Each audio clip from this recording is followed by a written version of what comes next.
Looks like we had a little bit of an issue there with the stream. Hopefully it just reconnected. Good.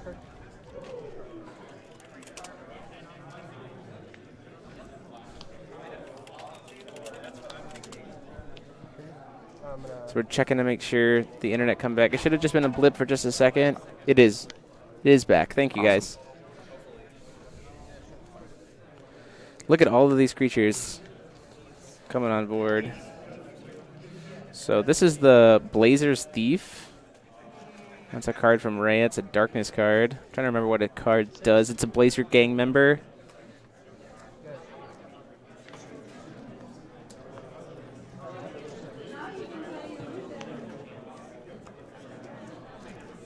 It's just when this card enters the field, each player discards a card. So swing 6 and then swing 6 again. Yeah, I think the idea is just to keep your opponent as little resources as possible to try and answer your board. Already down to 2,200 life here for Steven. This is going to do Snipe Away Me, and then this is not good for Steven at all because the 8/8 reanimate spell is going to come in here, and he can slam down another 6. Command of Life. Whoa, that's an interesting decision rather than the Einherjar summon. Why would you not grab the Mod? So why not grab the Maj in here? Because you have Einherjar and summon, which is free? Oh, he's already used it. That would be why. Okay. My bad. I missed the Einherjar summon. So hits himself, takes him down to 16. And so Steven just going aggressive. Yeah, Steven had a good answer to that 8/8, but yeah, dropping a 6/6 with swiftness still seems good. So to go to that, what that Valkyrie does. If it comes back from graveyard, it gets a trigger that gets it +2/+2 swiftness and precision until end of turn, but only if it comes back revived from graveyard.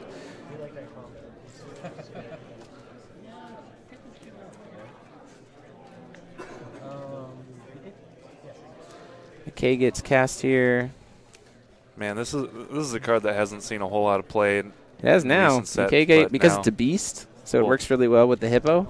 Oh no, absolutely. I think the card's great. An Elemental Burst. Oh. The card is very nice. There's not. I mean, Torrents is definitely a card that we can play pretty easily now. Blast, Elemental Blast. 7 damage for 1 if you've already torrented. Ray coming out. Out comes the... Is that the 1-drop Flying Vampire? It totally is. Gains Flying and +200. This is just aggression. Just red, white, black, Brunhild aggro. What a card. This is the Vampire... Sleeping Vampire. On your turn during the main phase, it gains +2 in flying, so it's just 6 or 5 damage in the air. Now, I've had the pleasure of sitting next to Gage in his last round, and he's got a pretty spicy card that he's got, and I believe it's main board, and he plays a Heavenly Fruit. Oh, that's interesting. So he's going to block with the sleeping, and then he's just going to sacrifice the Mikkei to kill it anyway. Ruin Stories to kill the 0. Drop Faith in the Darkness. It's an excellent card. Probably gets cast. Oh, I see it. That Heavenly Fruit is in hand, too. That's an interesting play line. Just, oh, I've lost everything. Oh, I've got a bunch of will. Play it all back. I think that card is fantastic. You know, there aren't a whole lot of Faith in the Darkness sees... Saw the 3 other Faith in the Darknesses. Didn't see a Gene, but saw 3 other Faith in the Darkness. Get the Sleeping Vampire, so not as much value there. Faith in the Darkness, look at that top 5. Picking a Resonator, total cost 2 or less, putting it in the field. Typically, you're usually hoping to get Gene. Yeah, right. That was why I was like, I saw the blonde hair, and then I was like, oh, that's 3 Faith in the Darknesses and not the blonde hair of Gene. Yeah, it's kind of unfortunate, but... It's a body on board, so every body on board just forces Steven to have to try to answer it, especially since it becomes a 5 damage in the air. Lorite coming into play, and down comes the Disciples. Yeah, so there's a potential. There's a potential actual badness to this, and I say that in the sense of it's 100% based on what is in the rune deck for Gage, which we have seen none of. So this is responding to the cast of Lorite, Oh, he's responding to the trigger. He's going to try to tap down the Lorite's disciples. That's not a bad play. Ferris spell. Ooh, and he gets punished. So says it's okay.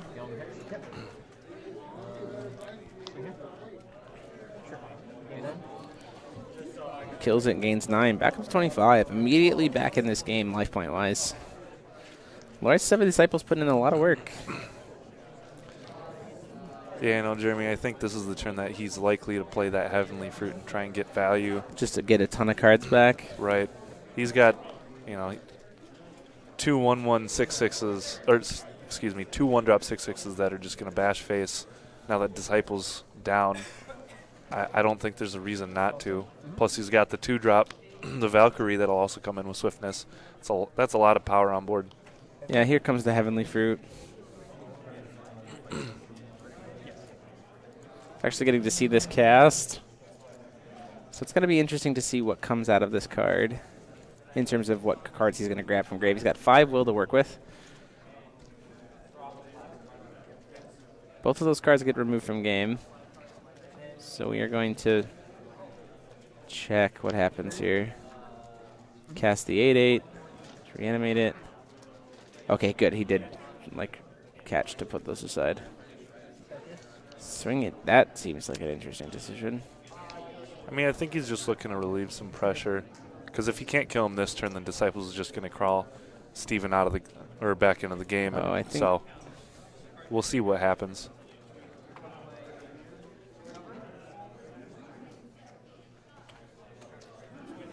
So Heavenly Fruit is the card that's removed from game because the way the wording works is you discard your hand, period, all cards, then you can play everything, period, all cards since the graveyard get removed from the game. So the card discarded goes into graveyard before Heavenly Fruit gets to the point where he's going to boomerang to bounce his own guy back to his hand, thus negating the attack.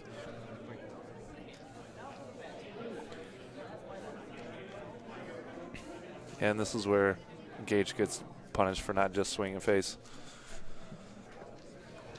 Mm-hmm. Each player discards a card. He only has 1 card. Blazer Thieves gang member.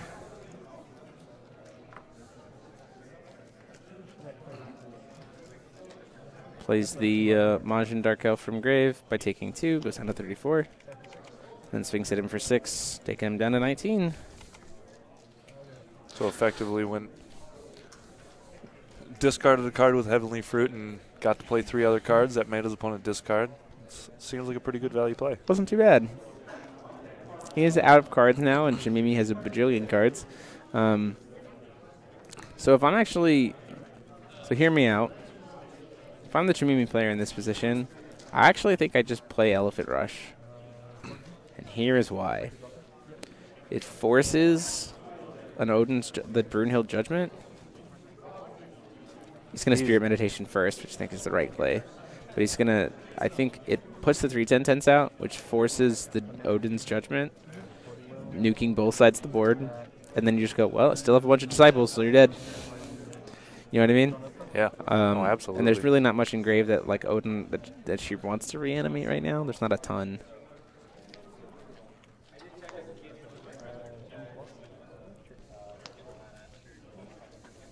So it looks like he's opting in clearing the board first. Playing the disciples, swing into 9. Yep. You know, I don't mind this. Oh yeah, I think this is fine. I think this is 100% what Steven wants to do. I think unfortunately having the disciples means that Gage has to like push really hard to get rid of those disciples because every turn that disciple sticks with that drain damage just undoes a turn of what Gage has been doing up to this point. You know absolutely. What I mean? Oh, absolutely. I think Steven's just trying to make as best play as he can without giving up too much. You know, he doesn't feel like he can lose at 28 just by playing a disciple and passing the turn. You know, so. Oh, what is going on here? In response to the magic boomerang, we're going to kill it. And then he's just going to bring 3 with the Spirit Magics from Elemental Blast. He can bring back Lorite. So he just stops the Brunhild Reanimate, swings in for 6, takes him down to 22, and then passes the turn there.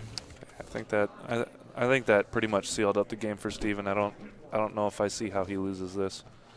Well, so Brunhild's still a 12/12 flyer, which can answer. So here's a play line that I doubt is in his rune deck, but it's the rest your J/Ruler, destroy target entity. So you just pay 1 and skip a Stone Call for this turn and go, well, Brunhild's dead. Yep. He's doing Judgment. That seems like an interesting play. I think I like this. So it'll be a 9. It'll be 13/13 with swiftness and precision, first strike, and all of those things. So then she dies, negates 13. That seems like a really good. That's a really solid play. I think I like that play. Goes up to 35. Play. And now he's got a ruler on board that his opponent just has to answer. Right, and really can't. I don't know how I feel about swinging with Lorite here, unless he's maybe got another one in hand. So for those of you who don't know, Jamimi on her J-Ruler side just is a 10/10 that all of your Resonators gain +4/+4. Did he swing in for the 5? He did. So down to 29. Blood Spray. Ooh. Awakens. So he takes 3 damage and draws 2 cards. So it's down to 26. Well, I think that's the start to him getting back into this game. Potentially, it's really about what those 2 cards are. Because Lorite's Seven Disciples at this point ultimately can just gain flying because it's an 11/11. Right. So you just like give it flying every turn. Attacking for 6. This seems very not what you want to be doing.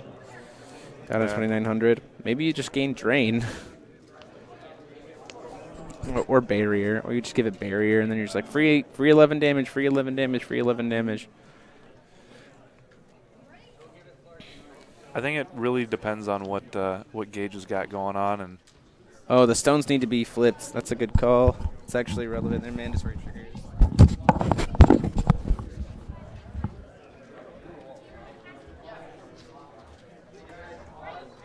Yes.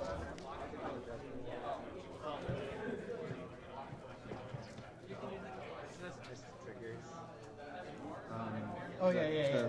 Stones of Hope are missed triggers. Oh. so Jeremy is just making sure that these invert triggers resolve with that judgment. Well, then his opponent technically gets to make the call if he gets them.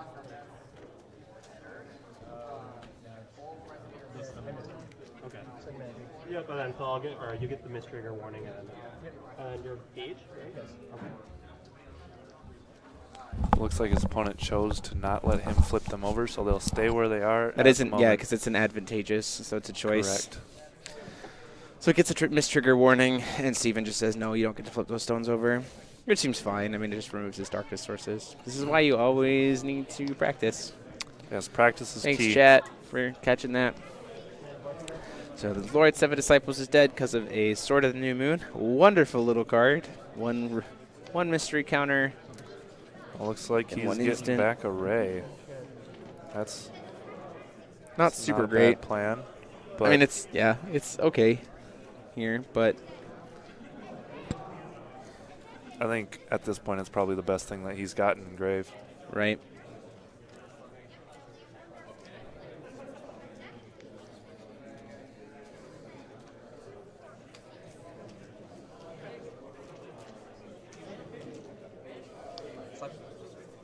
Another Seven Disciples. Give it swiftness.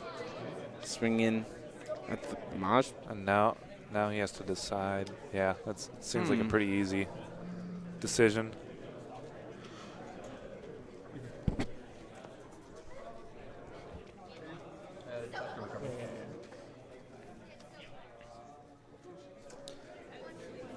So Gage having the top deck here, definitely on the back foot. A second Heavenly Fruit would be really good here because then he can just like reflood the board. Looks like that's a Joan-Dark. You know, I believe he's actually only playing one Heavenly Fruit. Okay. So I don't think he has access to that anymore. Joan-Dark, the Mad Maiden, coming in. Unless he has a surprise and just pass Water Magic Stone and an Aqua Soul, but I highly doubt that.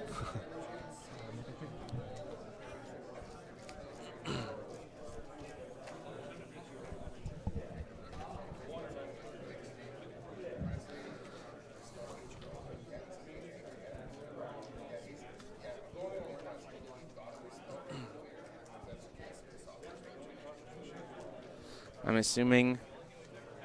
So it is a mandatory trigger to flip the stones. However, because it was missed and the game has progressed to a different state, his opponent then has the ability to decide whether or not that trigger goes back on the stack. His opponent decided not to, and therefore they did not flip. So we have this nice little 1000 Eyes Oni stopping the Jonda Arc from being able to block this turn. Now, I hate to bring up a different card game, but this reminds me of a particular Magic Yu-Gi-Oh card that fused into Thousand Eyes. It was Thousand Eyes Idol, I believe. Terrible card. Looks exactly the same, though. Swinging in for 11, goes uncontested. Takes him down to 25. Or 15, sorry, my apologies. Swings in for 5. Just going to sacrifice the 2 BKs to kill it.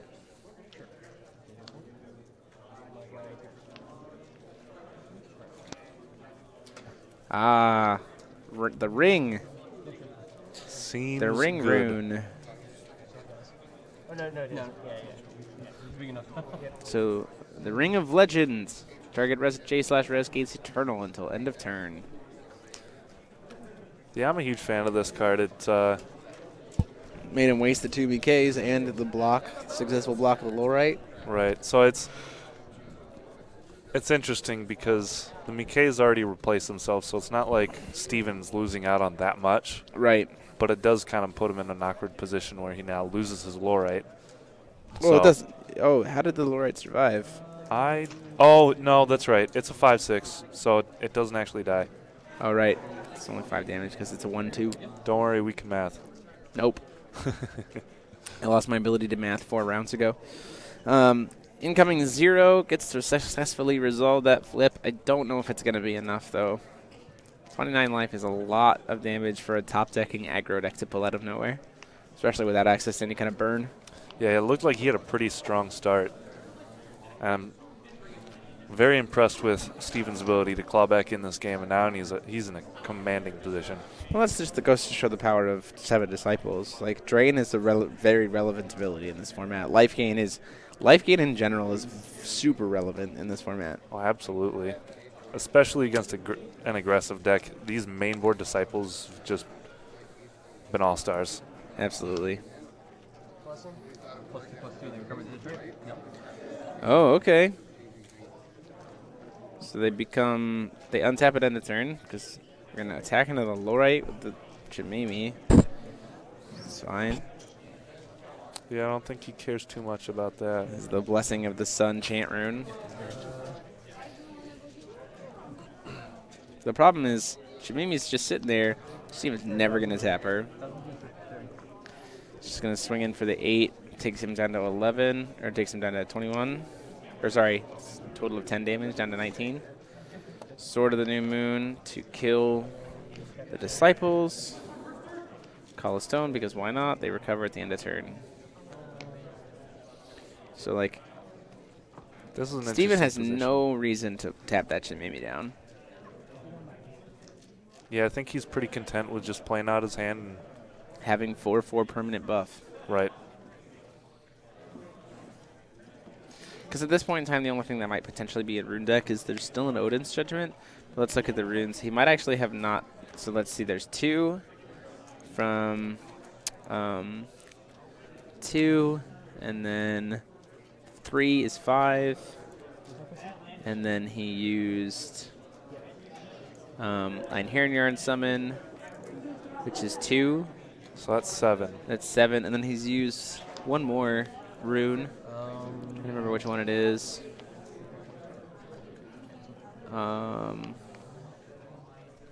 I can't tell what the other rune that he used is. Oh yeah, and then he used this. So he's at 9. So he doesn't have access to God Art. He doesn't have access to Master Rune. Like, so you just slam Elephant Rush, right? Like, just here's tokens, because like Chimimi doesn't have a way to deal with it. Best he's got is maybe a Sandstorm, but that doesn't actually do anything to a board with Chimimi on it. Of 14 14s. 1,000, take him down to 5.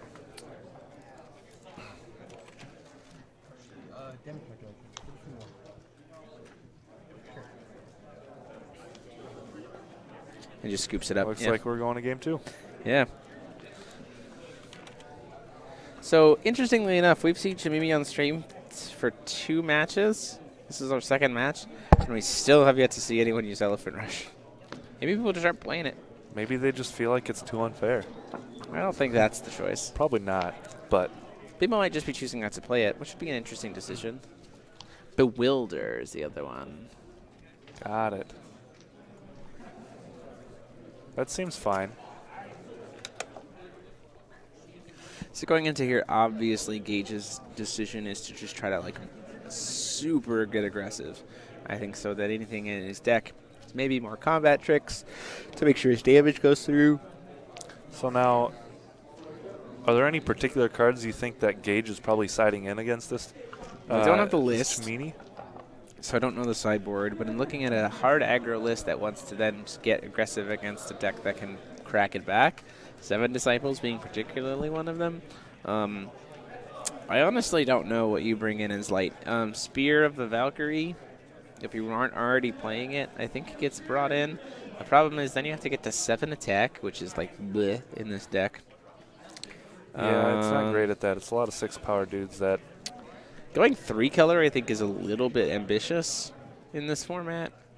Do you think he maybe sides more Heavenly Fruit? Maybe, just so you can see it more often. I mean, personally, I don't think so. I really hope so. I really enjoyed seeing him play that card. And Right. one more of those when he was at, 7 or 8 stones could have absolutely changed the, Oh, yeah, that absolutely. entire game. The biggest problem in this matchup is the Disciples. So it becomes down to, does he have anything in his board to help him consistently deal with Disciples? Drain is not aggro's friend. Not at all. Any form of life gain.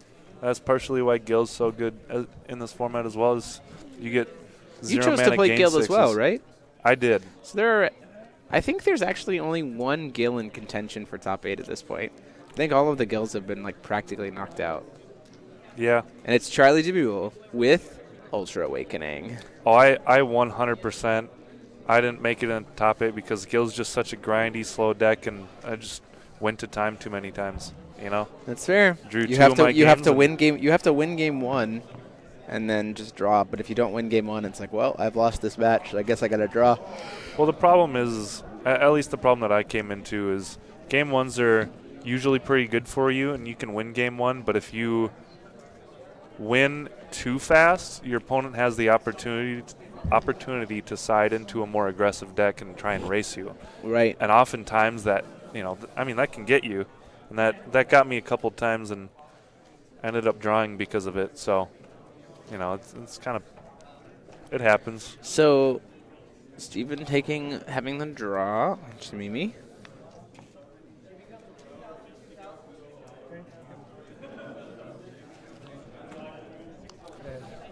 Ooh, I was really hoping he had Majin.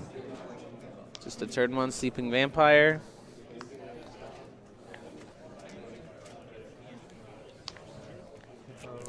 Now, do you think Steven brings in any There's black the tears against this hippo. deck? Oh, I would potentially. Yeah, I would absolutely see that card being played. When you see a bunch of 1-drops and main board raise, I think it's a pretty good card to bring in. The hippo coming in, aggressive start for both of them. The Blazers gang member, both of them are going to discard a card. It's going to take 5 damage in the air. Potentially not. He could easily energize into like Magic Boomerang. Or just say, that's fine, I'll take the 5.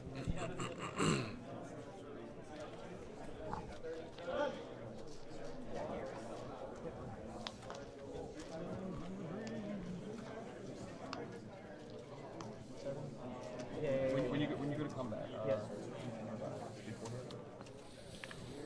Magic Boomerang, the Sleeping Vampire, so that the Gene doesn't have swiftness.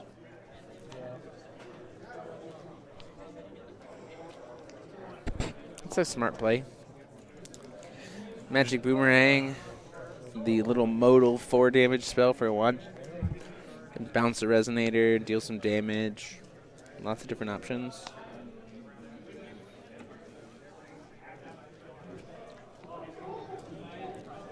Gene was a card that I was pretty unimpressed with when it first came out, and myself and a few others tried to make it pretty good. But now that I see it in this list, I've seen it played a couple times, and the card is just disgusting. Which one? Magic Boomerang? Gene. Oh yeah, the 2-drop Gene? Yes, yeah, the absolutely. The 2-drop Gene puts in a lot of work. And for Brunhild, she can reanimate it because it's a human. Right. Ooh, and he even hits the Gene off of Darkness. That's really solid. That and is. Hirnir summon into another. Oh, he already had Hirnir summon, so. Now he just has to back it up with 2 more things as fast as possible. Well, Will we see Triple Gene? Unfortunately, it only has access to 1 more mana, but I think he's going to take this Hippo out. I think that's the right play. It has first strike as well for this turn, I believe. We gain swiftness and first strike.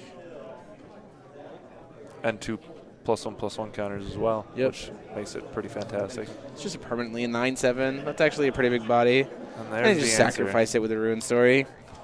Even after Scheherazad's gone, one Ruin more. Story is still a fantastic card. Oh yeah, hands down. That's why it was a lot of people were glad that I got unbanned. I think the card was too good in Scheherazade, but it's a pretty good card without her. Down comes pretty this little fair. fairy.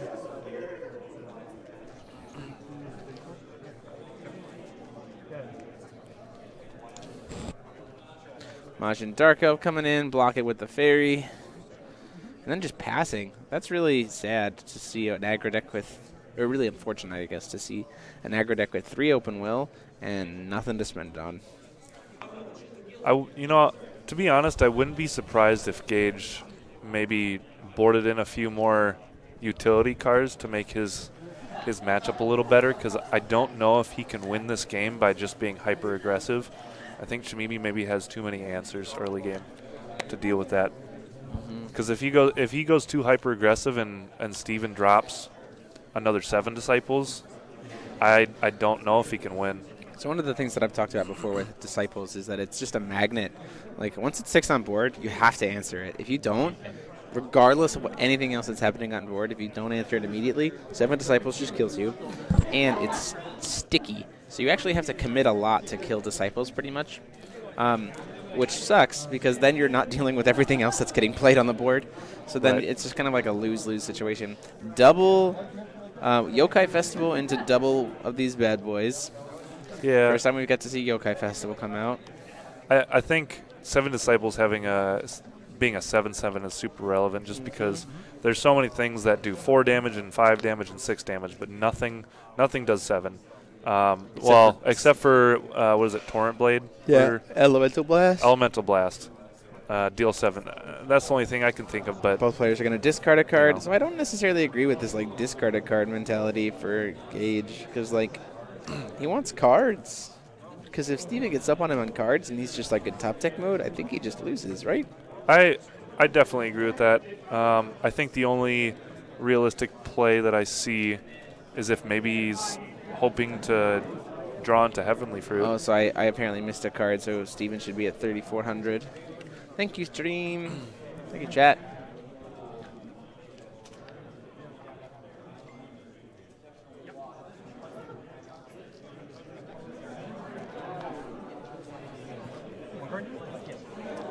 Yeah, Gage just has 1 card in hand.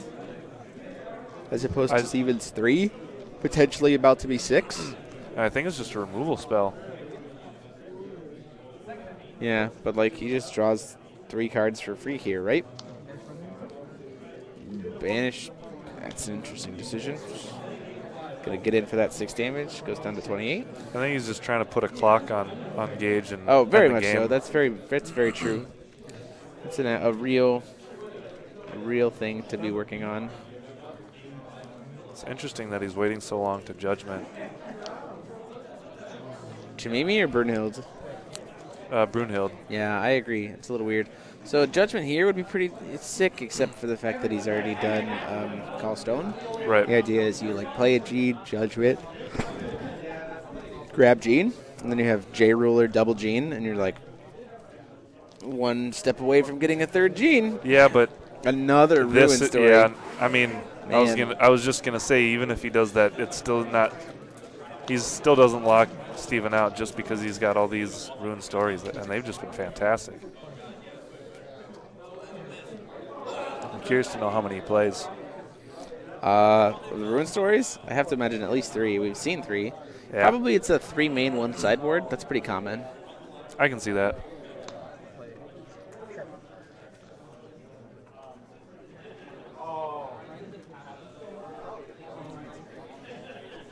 So swinging in for 6, and there's the Elephant Rush.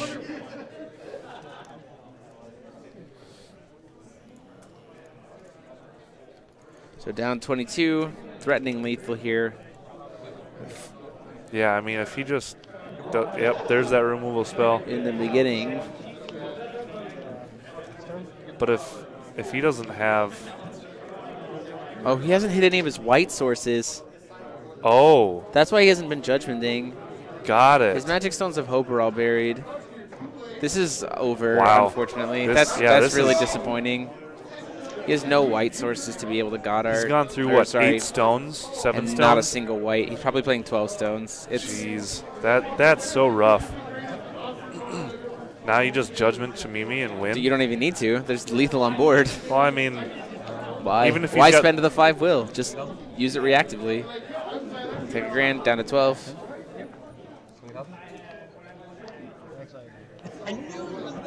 oh, Evil Elemental, which does nothing, and he goes, yeah, you got it. Okay. So, This is the card I usually do. Oh, okay.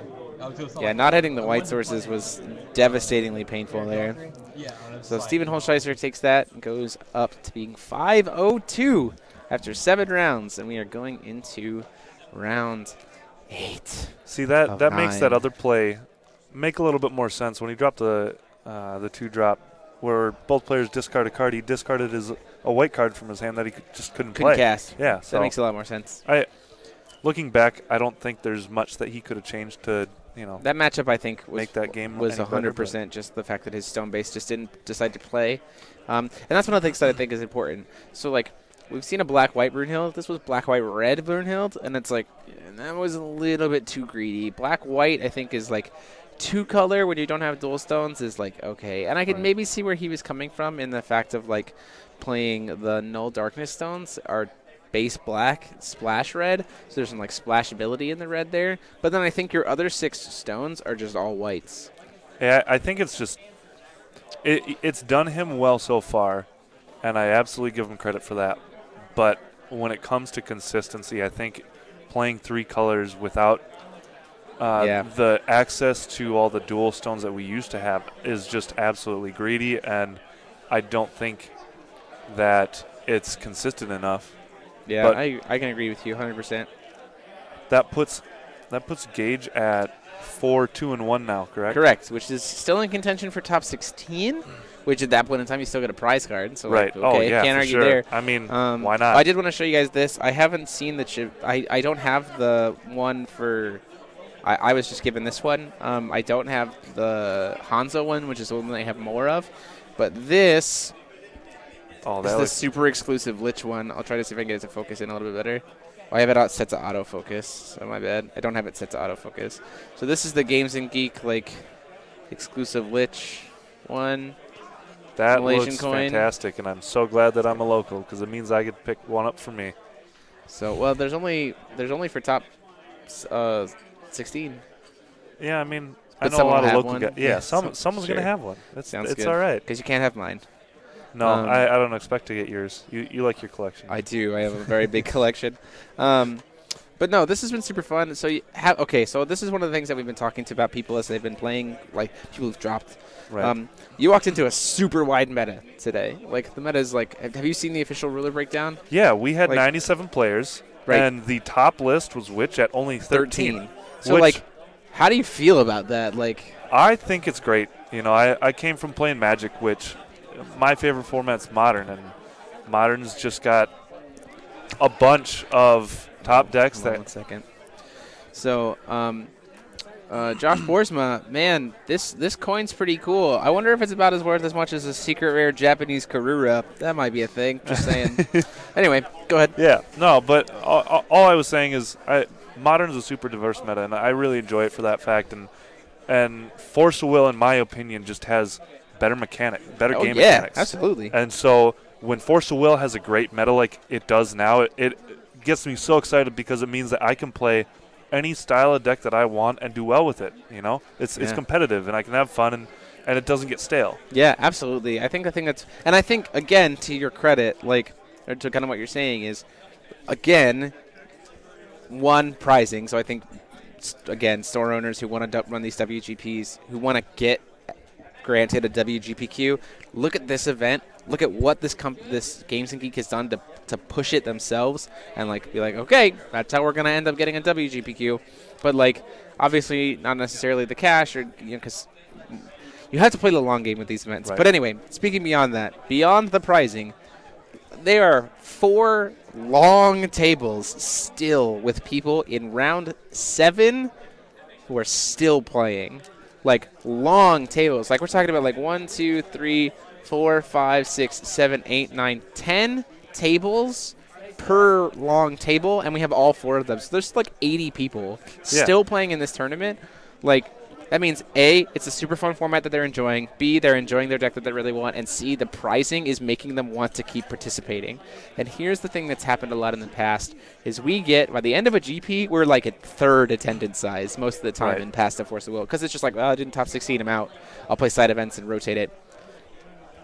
Ta-da! Yeah. Like, this is a bunch of people playing Force of Will all day long, and I think it speaks to the credit of the game and how much fun it is, the credit of the meta and how much fun it is, and how awesome the support of this event has been. Well, and I think a lot of the credit also goes to our host, the Games Oh, and yeah, Geek. absolutely. I'm a local, and I get to play at their store every week if I wish to, and they're just great to be around. They'll crack a few jokes, and they'll take care of you. You know, if you need something, whether it's an 10, 15-minute extension for you to get there on time, or if you need this card or that card in a snap, they'll make sure that you're taken care of, and they do a fantastic job. And man, some of the best store owners that I've ever interacted with, they're fantastic. Absolutely, and I think I just think that if there are more store owners out there who push the game so actively, as a passion for this game and their players so actively as this, and start running these events, like start saying, like, you know what, Force of Will might be smaller now, but I think that Force of Will has the potential for this massive explosion growth. I'm going to run an event that's super exciting, and I'm not going to be trying to make a huge buyback on it. I'm not going to be trying to run a profit in terms of a massive profit. Like, I want to support the game and use my store, my brand to, like, push it. Right. I think we have more of that, and we're seeing more of it. I think this is a good start. Like, this game is in a really good place to just continue to grow, and I think it speaks to the importance of the store owners and the players to advocate for their store owners to try to push for this kind of stuff, because with a little bit of elbow grease, you can have these amazingly fun events that everyone is having a blast participating in, and everybody is walking out of here happy. Right. Like, Game and Geek, every 3 months, usually a couple weeks after a set drop, they host a big tournament. Usually it's a 1K, and then those 1Ks for this event, for example, have given out buys that you can use for this big 10K. And so the first couple 1Ks that they had, they were losing money on them because not very many people came. But as the pricing got better with better attendance, I don't know how much they made, but it didn't matter. They didn't care. They just wanted people to come and play, and more people started coming and playing. And during, they'd get 50, 60 people for a 1K, which is absurd, Yeah. I'm really sorry to hear that, Espeon fan, that your local store has still decided that it doesn't want to trust Force of Will anymore. You can keep being an advocate. Like, find a different store. And to talk to, I think it's Insanium Girl and Thick Bisquick. That's a funny name. I like it. Well done. Fantastic. Yes, Force of Will needs more publicity, but ultimately, you guys are able to be publicity. Like, you guys can be on the boots on the ground pushing the game. And that seems like a stupid thing of like, oh, I don't want to have to do the work. But, like, if you love something, you work for it, right? And so, like, I love Force of Will, and that's why I do what I do. And that's why I push it. So, hold on, someone is saying the real problem, but many store owners won't take the chance, even now the game is in a good spot. Yeah, see, it's there's actually show them this stream. One of our, so we've got a local. His name's Cal, and he loves the game, and he has Game and Geek as a local that he can play every week. But he believes in the game so much that he actually set up a tournament structure for Games by James in a mall, which is kind of weird. And I've gone to a few of them, and all it is just playing in the cafeteria. But all he did to build the community, not only showing people from Game and Geek to start coming, but people that have never played the game, he's essentially turned the Games by James community into a beginner-friendly one. And it's helped out Games and Geek and the local community tremendously, because they'll learn the game there. Games by James just says, we're buying the product, you pay entry, and it's a pack per win. They still make money. And the nice thing is we're able to teach newer players how to play the game, and then from then on, when they enjoy it, we can tell them about all the other stores that play, like Games and Geek, and then they start showing up. Yeah. And that's how our locals have been growing. Sure. So to get off of this topic, I actually do want to talk to you about something, because you were a Gil player, and we haven't seen it played on stream once, and that's pretty interesting. And maybe kind of want to talk about why this card maybe hasn't been seeing as much play, and just kind of maybe why, or maybe just why green decks haven't been utilizing it much, and that's Karura.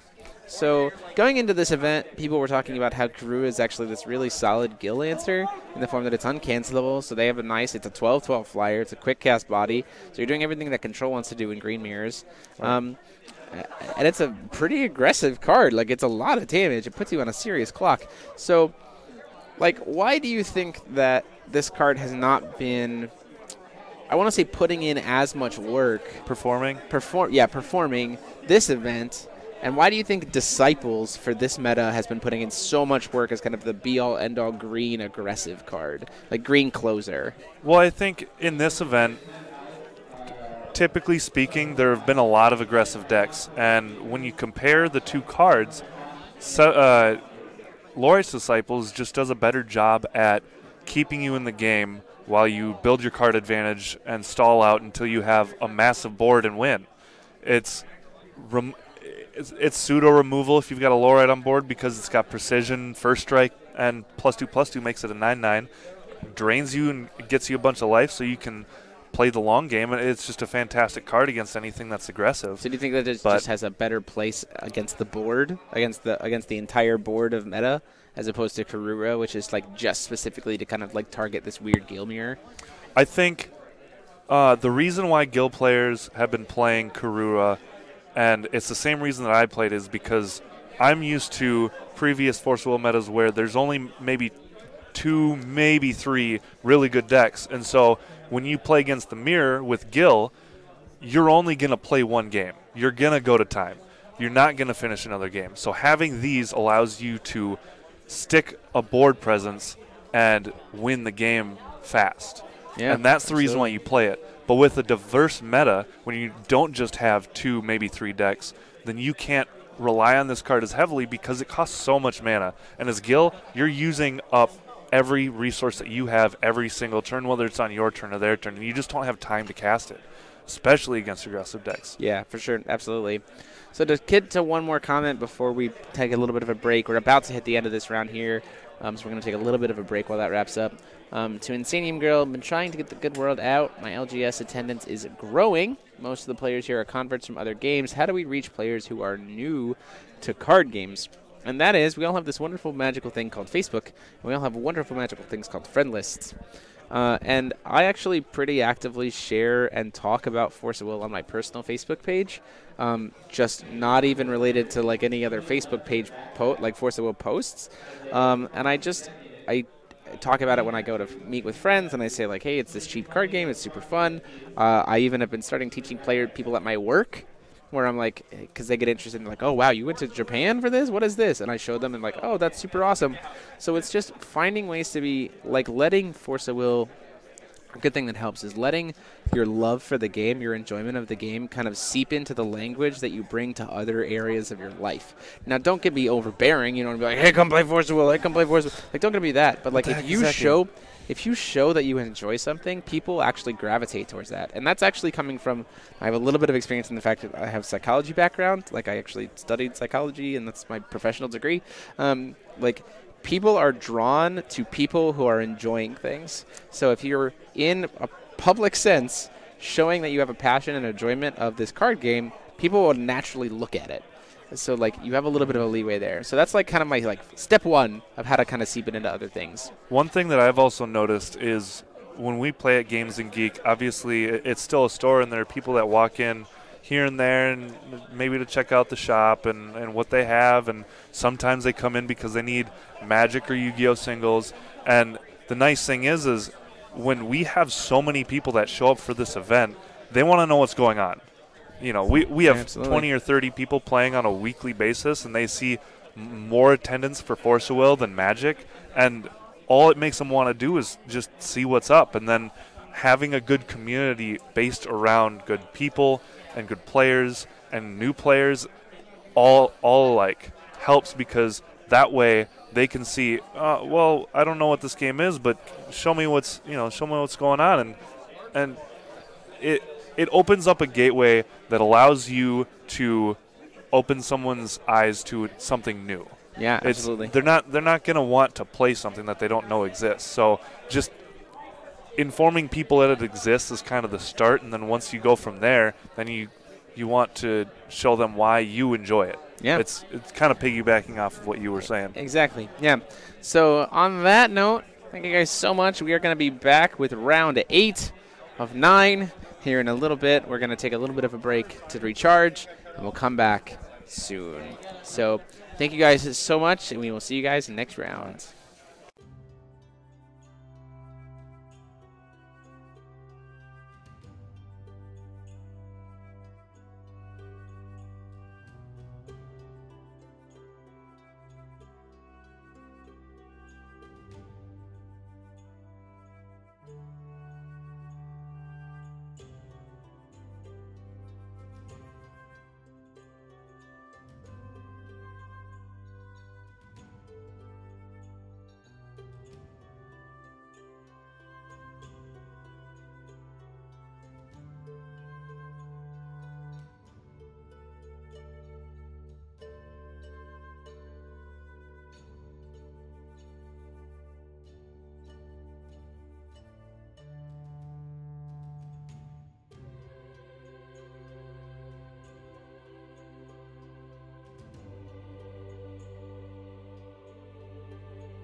And we are back. Hey, and guys. we are waiting to get, they're looking at standings right now. Oh, goodness gracious. It is Brandon Bremont versus Frank Klosser is going to be our next round. This is awesome. This is the return of Captain America Civil War because it was... It is, right. We just got to fight. So, Thomas, I might actually have to kick you off because if Ryan Miles is going to ID, we're actually going to get Ryan to come commentate with me because here's why. Over on the Forza Ruler School channel, subtle plug, it's down there. It's literally right there. Woo! It's been scrolling down the bottom. We do a weekly live podcast where with myself, Brandon Bremont, Frank Crosser, and Ryan Miles, and we call it the Teacher's Lounge, and it is a podcast live where we like to talk about all kinds of cool advanced techniques and like topics that are going around to help you get better as a player. So, ultimately, what happens is we've always talked about trying to do a Teacher's Lounge live, which we can't really do because we're never all in the same place. This round is the potential to do the Teacher's Lounge round. Force FOW TCG Japan for twitch.tv. So this is, if Ryan is going to comment, if Ryan is available to play. Hey, feel free. So we were going to have the Teacher's Lounge live on the Twitch stream here. Brandon, would you like, since Brandon's right in front of me, Brandon, would you like to be facing the wall or facing me? Back to the wall? Sure. This is Brandon Bremont versus Frank Klosser. Hey, that means that you get to stare him down. I do. I just get to lock. So we're getting this all updated. This is going to be awesome because this is Brunhild versus Time Spinning Witch. This is the Time Spinning Witch that, people were asking for. These guys are both 5'2s. They are both they are both in contention for top 8, but this is also the knockout. Is this the Time Spinning Witch aggro deck? No, this is not Time Spinning Witch aggro. This is the same thing that we've been seeing Ryan Miles play in round 1. Got it. So we're figuring it out. Getting everything all updated here. This is actually going to be a pretty interesting match, I think.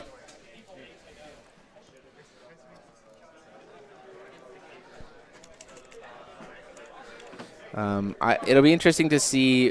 So this is Time Spinning Witch going up against a deck with no green. So we'll have to see what that does in terms of like how much it impacts the game. And it's just also kind of like a revenge thing too. So I'm gonna go ahead and push this over here. Get our rulers right here. Players' decks. Brunhild. And what did you say Frank was on? Brunhild. Brunhild. Got it. Okay. And we've seen Frank on stream before today. And TSW. And I'm guessing he's playing the more typical black-white. Black-white. Yes, he's playing black-white. So we're going to go ahead and push it over there. See if Ryan Miles is IDing. I'm going to give him a look-see. I don't know if I see where he is. Oh, he's...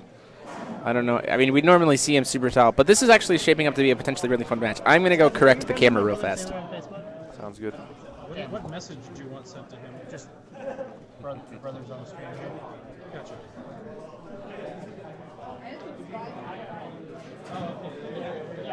Jeremy, you don't have any friends with my brother Taylor on Facebook? What? You don't have any friends with my brother Taylor on Facebook, do you? No, I'm not. Okay. T-A-Y-L-E-R? Yep, O-R-A-E-R. Good? Does it look good? Okay.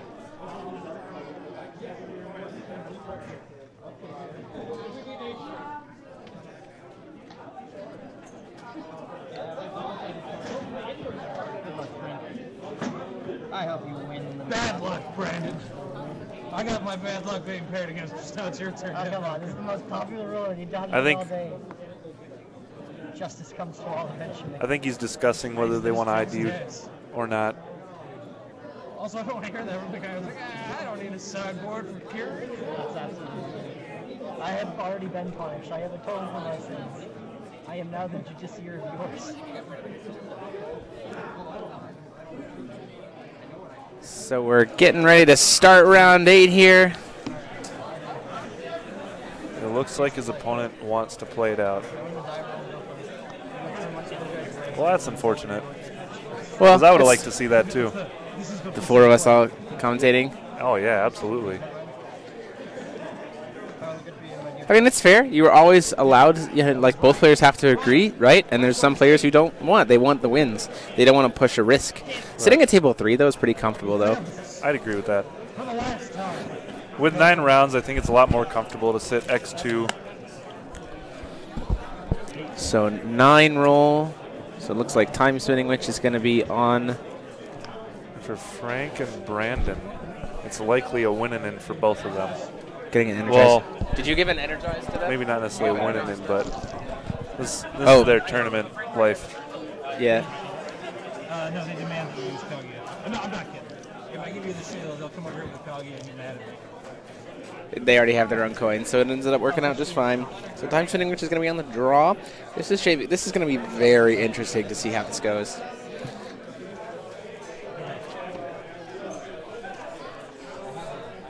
Yeah, I'm a huge fan of all these energized tokens. You're welcome. Well, mainly a huge thanks to Force Will Malaysia for hooking me up with them for the stream, but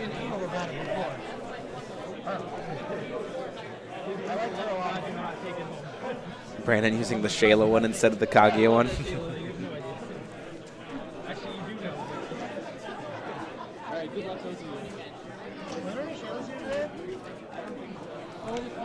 Are there? There was one There's Shayla one in the tournament. Shayla. I don't think it's still here. Probably not. But look at this. Like, this is still... We have... This is still 4 tables. 1, 2, 3, 4 full tables and a half table. Yeah. So we'll just be waiting to see time on round start here, and then we'll go from there. That's fine.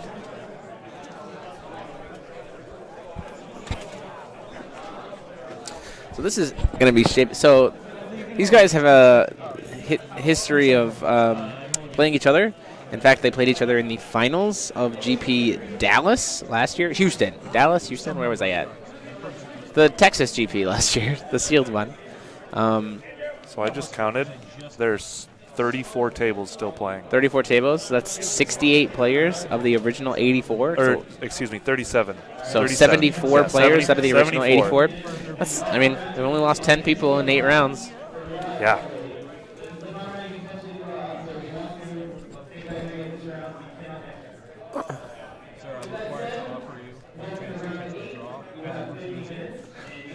And with that, we have begun. So right. obviously, don't worry about Yokai Festival being on screen. We'll just wait to see what the first card here is. Turn 1 pass from Frank. Callstone pass, of course. Going to go ahead and gain. Use that will to go ahead and gain the 8. Go up to 48. Yeah, man, I'm a huge fan of that rune. It's great. Because it draws you a card as well. Yep. So it's just gain 8, draw 1. Not water. Especially playing against the aggressive decks, it helps you survive just a little bit longer. A Look of Corruption coming down here. Seeing a Fair spell, Keys is called, 2 Dinosaur Surfacings, and a Lorite, and a Viola. That is a loaded early game hand for Brandon. That hand is pretty stacked. Yeah, I think he grabbed the Viola. I think that's probably the right call. So is he's just going to get to turn 2 servicing, right? He doesn't get to turn 2. Well, you don't want to turn 2 mana, surfacing. right? It's 5. Oh, to got surface. It. You also don't want to do it when your opponent's only at 2 stones. A turn 3 surfacing though is very real. That's fair. So Brandon not hitting any of his ramp cards really, which is a little unfortunate for him.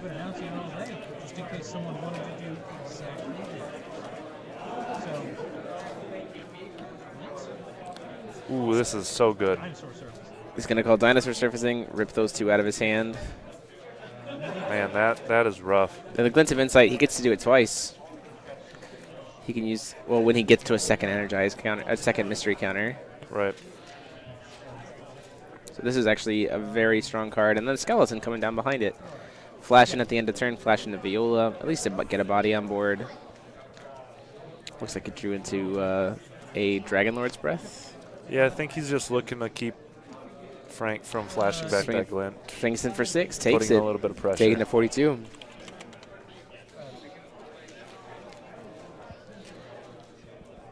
And then passing the turn there. Dragon Lord's Breath, solid card.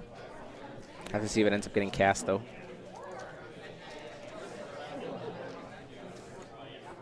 Like when it gets cast, I should say. Right.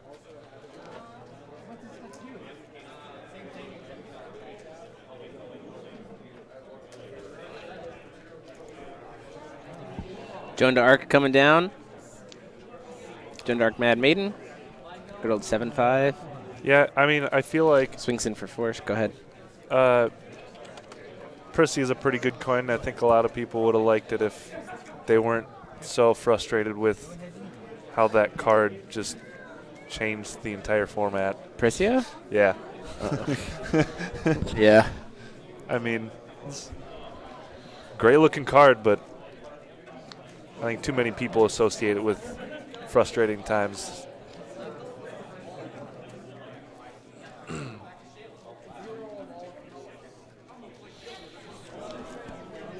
So Brandon's not in terribly too bad shape here.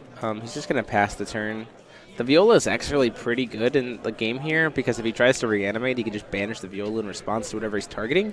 That's probably why he's not worrying about like swinging in. Ultimately, though, he is going to eventually have to start doing something. Sitting at 5 will. That's only one of it's green, though, so I don't know if he's like playing a Karura or something like that. He can bounce a lot of stuff. Second Gene, I think that's pretty good. Really solid swing in. I imagine we see a double Awakens. Yeah, we see the Awakening to top, back to hand and bottom of deck. Yeah, just to get both of them off the board that quickly. It's a solid play from Brandon. Yeah, the tempo on that is huge. Yeah, getting one Gene to the bottom of the deck and putting the other one back in the hand is pretty significant. Saves him a lot of damage and kind of sets him back. We see a Chivalrous Thieves Blazer. So this is a card. This format is kind of really defined by these cards that, like, the longer they sit there, the worse they are for you. Well, he just played out a Lorite, so I feel like he's got a Disciples potentially. Yeah. Yeah. I mean, I love Disciples in Time Spinning Witch. I think that card is just straight good. Because it gives you a threat outside of Mosasaurus to put in pressure. And I also would like to talk about the fact that I was playing Time Spinning, like, I was saying that Disciples was going to be a great card in Time Spinning well before now, so now I get to shove it in Brandon Brainmont's face. Yeah. Keys' call to stop the draw trigger of Blazer and get his own draw card off of it. That's fine. That Keys' call is doing absolutely nothing in his hand right now. So it just cycles it into a different card, and it keeps Frank off of a card. I'm actually loving There's this the Glint of Blazer Insight, board. second mystery counter needed with the Castle of Dark, the stone. Oh, yeah. He's going to remove 2 to attempt to give it Remnant. I can see the Viola here. Move to try and get freeze time. Yeah. Freeze time. I will use both Awakenings. The bottom of the deck or hand draw. So he's all 3 Awakenings in response to the Glint of Insight. That's actually really solid. That was a fantastic play. Lorite's 7 to 7. That was a pretty good tell, wasn't it? Yep. Yeah, I think Brandon maybe misplayed a little bit by playing. I think that's still okay. The other thing that Brandon could have done here, as actually I think it probably would have been the better play, is in the attempt to give Remnant, you do that thing where he bounces and then you sack the Viola to get rid of the Glint. Yeah, but then now he'd be open down, to Time Spinning Witch. Right, he'd be down a card on board and just it would leave him way too vulnerable. Or he is Time Spinning Witch, so he wouldn't be vulnerable to Time Spinning Witch. So I don't really know what he wants to use it to stop the reanimate spell, which is 100% valid. It's just a matter of like now you've lost your 7 Disciples, which is a little unfortunate, but. Right. I don't definitely think that was a bad decision line. He got to draw an extra card. He put 2 things back where they needed to go. Like, that was a strong play. Did you get a chance to see what cards Brandon actually had in his hand? Because I didn't catch that, but hopefully he's got some kind of answer to this array. I imagine he probably does. Distortion of Time. Yeah, Here it goes. We're gonna start getting. Well, I don't know if this is the strongest time to Goddard. Yeah, because he's only got 2 stones tapped with his ruler, so it's not stopping him from doing much. Swinging in 6. Blocks with the Ray. That's an interesting decision. Yeah, I don't know if Time Spinning Witch that. used Awakened. He's going to bounce it back to his hand. 6 damage is going to go through. Down to 36.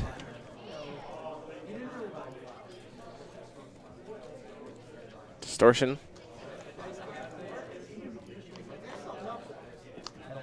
There, he's got an idol. So pokes him for 1, takes him down to 35. So Distortion of Time is going to make it so Frank skips his next recovery phase. Maybe a little bit, like you said, it's a little bit greedy. Frank is going to have 4 will to be able to play around on his turn. Yeah, I still think it's right, especially having like bounced everything back, right? And the fact that Frank only has like he's like 2 darkness, 2 white, so that's a little bit of an awkward bait. Like, what are you going to do with that potentially? See, I can see this maybe being a good play if he's got another one, because then he can just Goddard flip, do it again, and exactly time walk you for a couple turns. So now, if he has another one, that puts Frank in a really tough spot, because now he's got to try and answer the board with only 4 mana, and if he does, then he's likely going to tap out. Yeah, it's just going to put him in such a rough place if Brandon's got another one. Yeah, I agree. There's skeleton and then a pass, leaving up 3 stones. Interesting. Dinosaur surfacing here would be pretty strong because it hit the 3 tapped stones. Right. Yeah, then he could forego trying to flip and. Well, the whole idea is like you try to like he's gonna block. That's fine. Dies. Gets a token. Use the Skelemans. Take 5 from there. Down to 34. Nope. Judgment. There's a lot of will open for Goddard here. Yep, and there's the other one. Distortion of Time.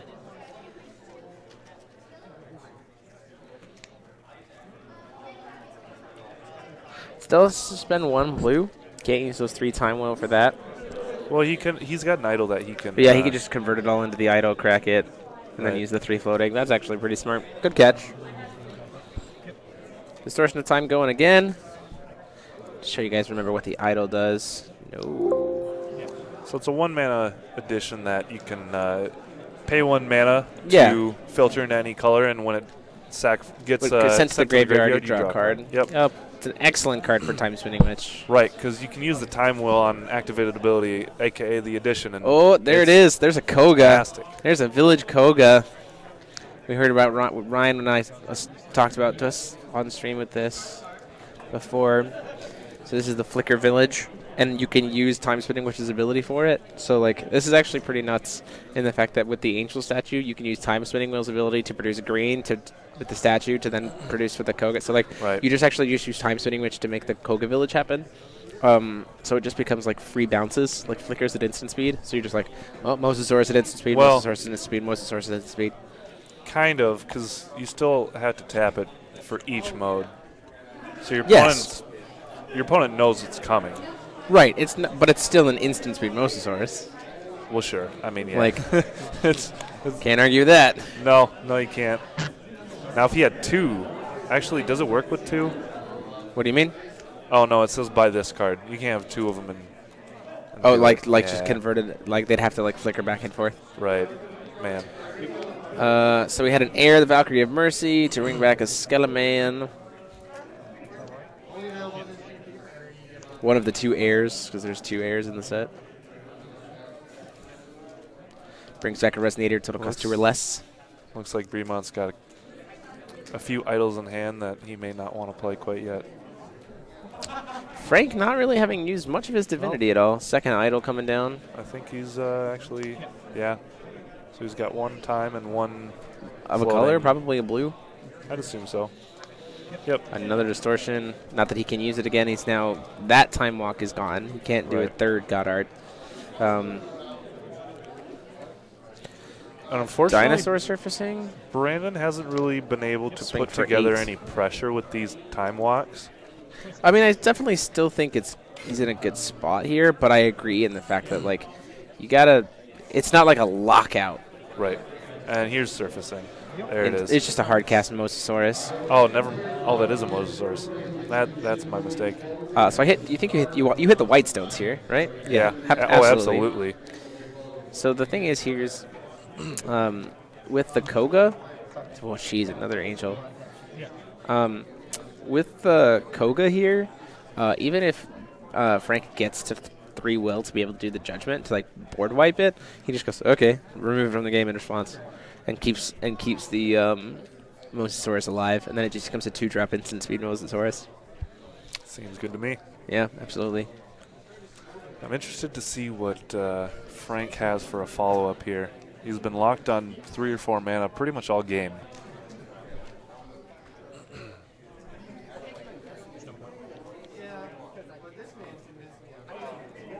Frank just goes, there's no point. We can just go on to game 2. So Frank scoops it up. Yep. Yeah. I mean, that'll do it. Yeah, recognizing that the Koga just prevents him from being able to do anything. Koga is an actual powerhouse in that deck. Yeah, I never thought I'd ever see that card played, but it looks to be like a pretty good all-star in the It just becomes, it's just Lumia. Yeah, Lumia's a good card.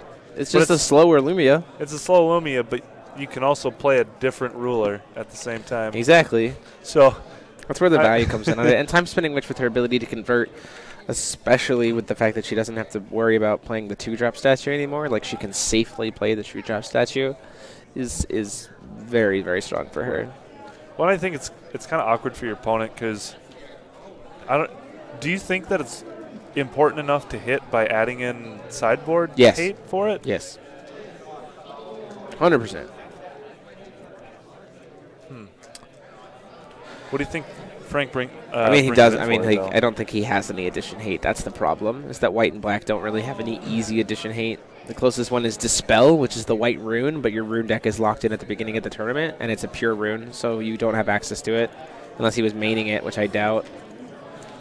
Yeah, that makes that pretty rough. Dispel. Destroy target addition. Or gain 1,000. Yeah. Yeah, I don't know.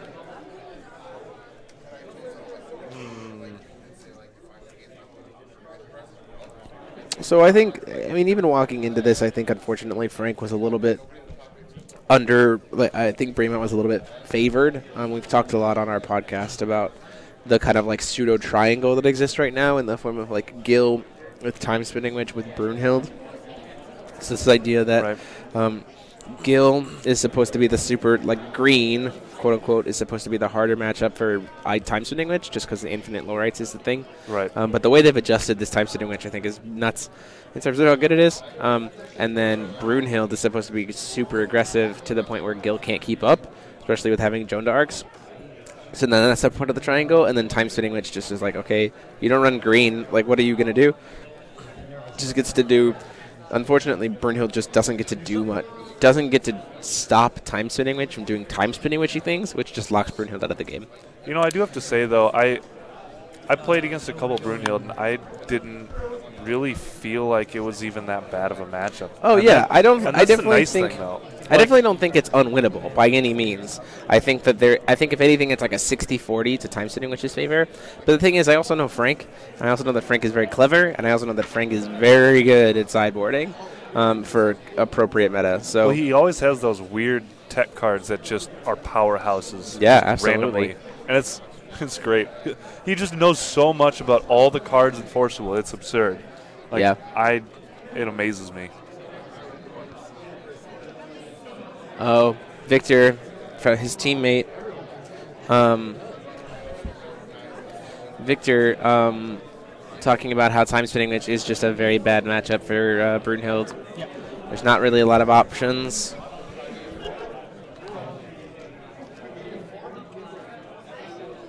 Yeah, I mean, it seems like a pretty rough matchup. And Darkness Stone on turn 1.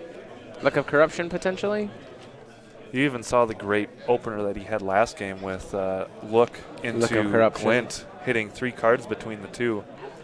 And it wasn't good enough. Seeing in his hand a Distortion of Time, Viola, Dinosaur Surfacing, Mosasaurus, and Lorite. I think the right call there is the Dinosaur Surfacing. Because it can be cast cheaper, whereas Mosasaurus has to be paid for all 5. The other thing is you can't grab Mosasaurus with Look of Corruption because it wasn't awakened. But taking that card is definitely the right answer. I mean, I think that's fine, though, because it looks like he didn't really have any ramp, which means Mosasaurus isn't coming down anytime soon. Yeah. And Brandon not having any play for the first 2 turns. That definitely helps for sure. A patchwork zombie. This is our good old friend. We've seen Frank do some serious work with this zombie, just dealing 20 damage out of nowhere with the resuscitating will in the zombie.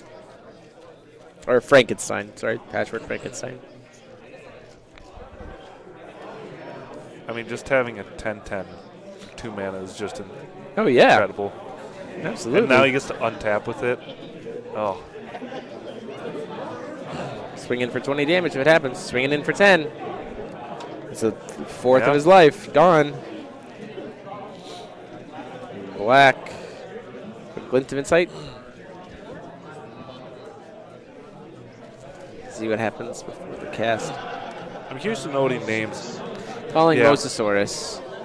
Hitting the 1. So double Lorite, Viola, Time Spinning Witch, and the bounce spell. I'm curious as to why he Why took Mosasaurus. Well, no. Why took Mosasaurus? Because he can't play it next turn.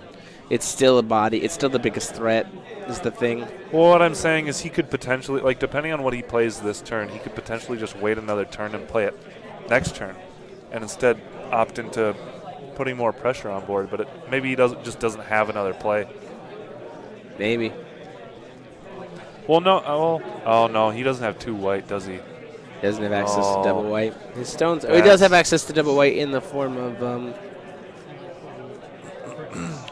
the energize. Oh, he does. He's gonna go ahead and gain Got 8. it. That voice of the angels. Okay, so it looks like he's just setting up for next turn. It passes.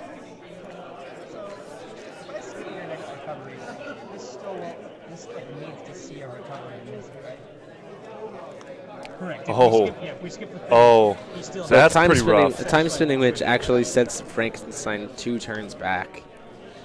That is pretty rough. Because time spinning witch says your opponent skips their next recovery. This is just a guaranteed distortion, right? Oh, 'Cause I he's got agree. Lorites in hand. To protect it? Yeah. Not that he just- needs to worry. It's green. I mean, it's not a yeah. green deck. These are just going to resolve. Frank doesn't really have any interaction. Man, that's rough.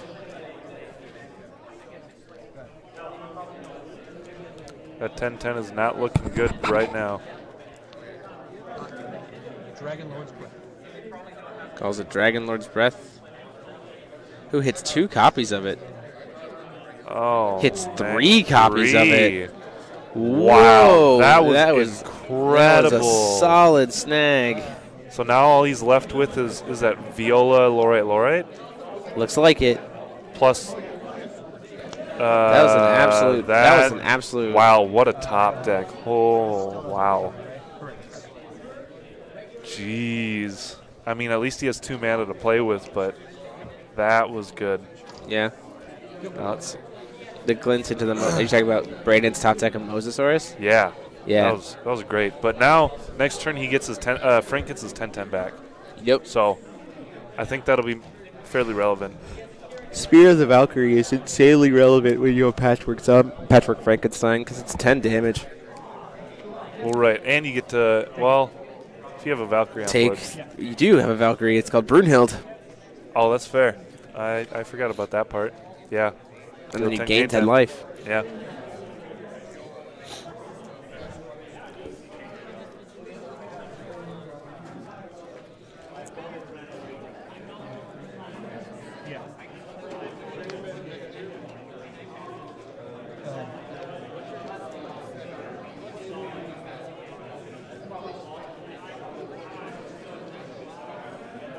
They just need an unchaseable light Lorite.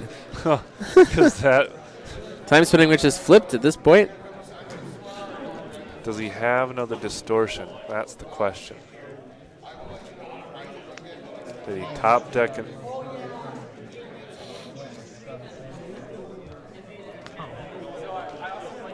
Swinging in for 10. Allows the 10 to go through. All right. Down to 20. I'm curious as to what his thought process is. It's a 2-swing with game. not punching Mosasaurus here. Do you Um, think he cares about Morza? I mean, it's 1,500 damage. So maybe? I mean, if he's not swinging into it for a trade, he's definitely got some kind of answer in hand. Bethor! And then pass. That seems fine. I guess he's just looking to fog it for a turn.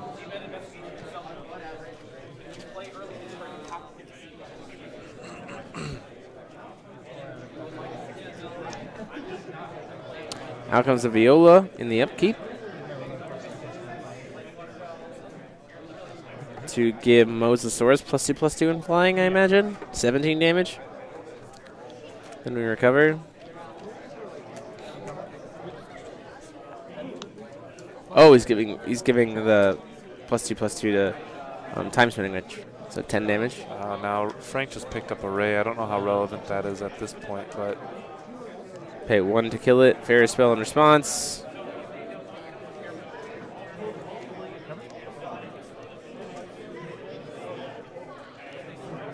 That resolves, cancels. Okay, so he played the Karmic Retribution here. The Life Storming Blade came down, and then he's like, well, there's the Fairy spell, so I guess I'll Karmic Retribution. Or not to, or sorry, Resuscitating Will to get to bring back, recover the Patrick Frankenstein, so then he could trade it into the Mosasaurus because they hadn't moved to blocks yet. yeah, I'm actually pretty. That was a pretty solid move. That was pretty solid. It made the best of a bad situation. Right. And it makes a lot more sense why he swung with Frankenstein. Frank as well. still, okay, so paying 4. We see Judgment, Brunhild, Does he just grab the 10/10 back? Lorite,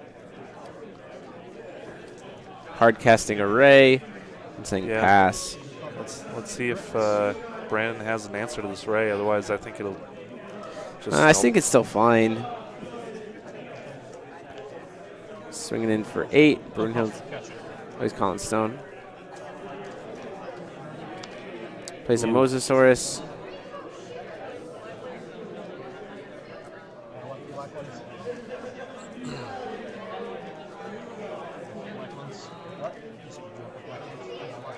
It's locking down the Darkness Stones.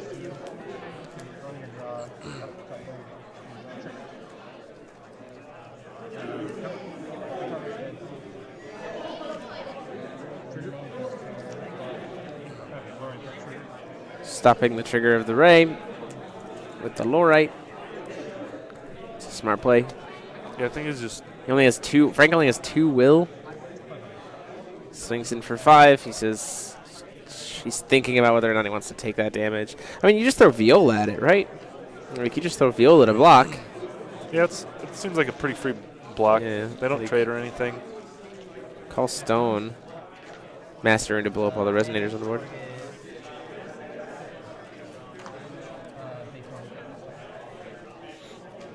That's pretty good. Yeah, that seems fine. Just kind of resetting the board. Your ruler's bigger than his. Gotcha. And then it's Does have to lose the Ray in response, because it destroys all resonators. It's not a one-sided. Yeah, but I think he's pretty all right with that trade. Oh yeah, I think it's fine. Taking care of 4 resonators for 1. And he's still got what, 6 cards in hand to Bremon's 2. Yeah, it's not anything that he's super worried about. I think because he's gonna get to recover those 3 Darkness Stones. Right. I don't know if I agree with the Darkness Stone. And at that point in time, Brandon actually scoops it up. No way to go. So we're going into game 3. Yeah, I think. So let me speak to this because this is the first time we've actually seen this happening at this level of a tournament, at least today. This is both players completely and totally recognizing a game state where it is actually better for them to push to the 3rd game than to try to win it.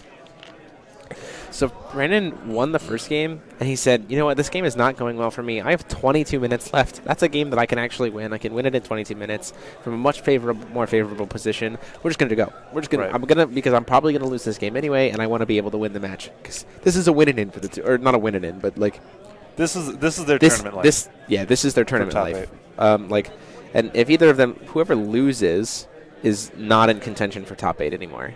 And I think if they draw, I don't know if either of them. Yeah, exactly. They have to win. I think maybe one X2-1 makes it in. Potentially, but that's would be really risky. It is for sure. So like they need to actually be winning this match. Yeah, I mean, it seems like a fine position to be in. Whoever, it's an uphill battle to pull that one off. Whoever decides to, or not decides, but whoever gets this game. But it also means that they need to win their next game as well. I don't know. Seemed like a pretty big misstep by Brandon. I think he absolutely needed to lock down those white stones just because he knows exactly what's coming. Yeah.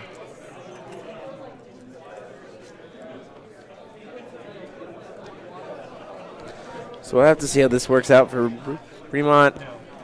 Solid play for both of them.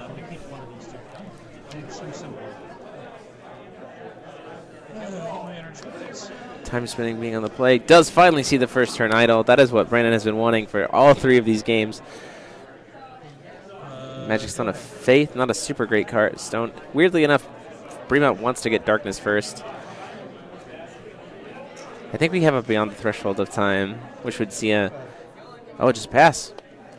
Viola comes in here then, maybe? Quick cast in Viola. I don't mind that play. Yeah, I mean, it's pretty solid. You can start pressuring with the 6/6 and... In comes in... Well, that's less exciting.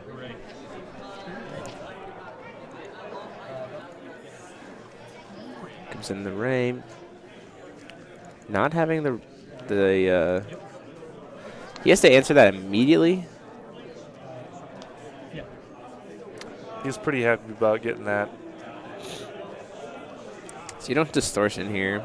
You can't distortion here. No, unfortunately not, but I think he's fine with He's trying that. to dig for a bounce spell. He's going to use Time Spinning Witch to crack it to make blue to use.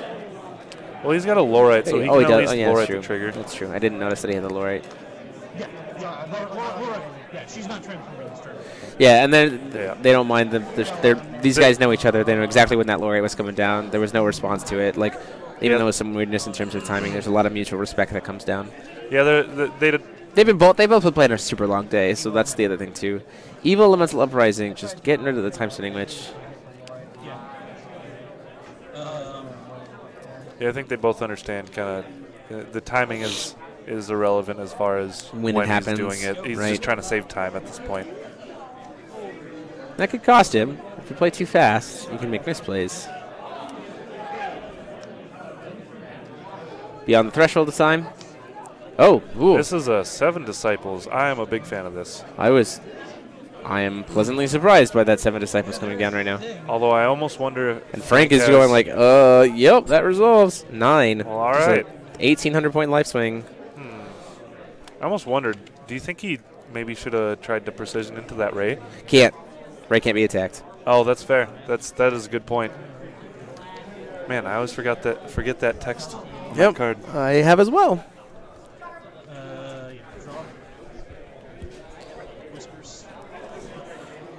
Whispers to gain back up to 3,900. Whispers of the Angels. So I'm just thinking back in Game 2, how relevant that glint was, ripping out.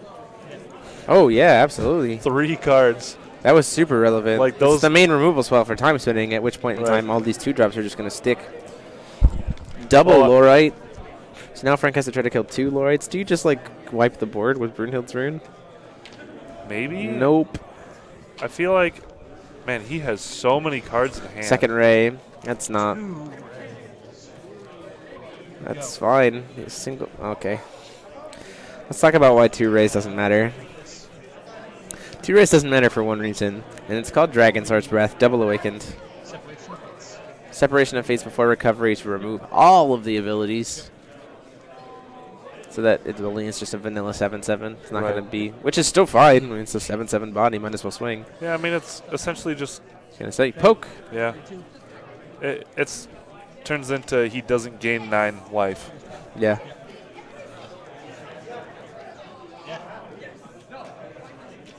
Start surfacing here.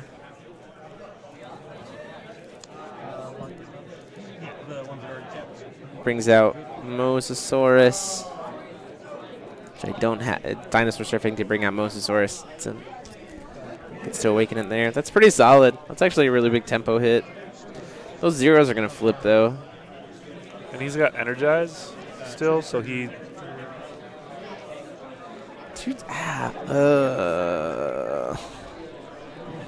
That's a little unfortunate for Bremont. Yeah, I still think it was the right play, but those 2 zeros are actually going to put in some work. I don't know if he can even swing with the zeros, though. I mean, he can swing with one of them to kill the Disciples. That's true. I think that's absolutely the correct play. Otherwise, the Disciple just gets to kill one for free. Yep, 100%.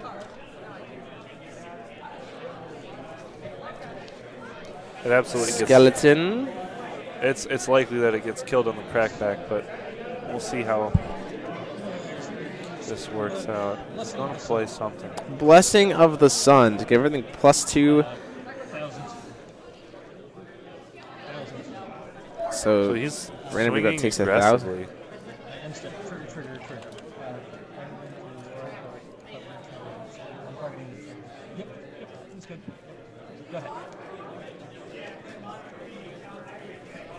Why are there 3 Lorites? Wow. Oh, he's targeting. He targeted the stopping it from recovering trigger. Right. Another Disciples. Man, this is... Kills the other one. Gains 9. Yep. Goes up to back up to 48. Pretty much just invalidated Frank's entire last turn. I don't think that's necessarily the case. But here's the problem. It's going to give Mosasaurus flying, and 17 damage is going to come in. And Bremont, I think, has a distortion in hand. He's debating whether or not he wants to kill. This is actually legitimately a difficult turn. Whether to go to 15 damage to Frank's face. So if he kills 0, I think he's just open to the board wipe. I think the swing at face is 100% correct. 17 damage there, taking him around to 15. Yeah, because otherwise you're just incentivizing Frank to board wipe. Exactly. So Frank would lose 2 of his own creatures for board wiping, which, don't get me wrong, he will still do in this board state. Like, I would 100% do it in this board state, too. You just want it to be more punishing. Frank can get a free swing out of it, too. He can get, like, 8 damage in, right? And then do the board wipe. But it's still, like, you still want to do it. Like, this is a lot. You're trading a net 7 damage. Like, you're dealing 15, he's dealing 8. And then you board wipe versus if you just kill 0, then nobody takes damage, but now he just gets to get so much value off it.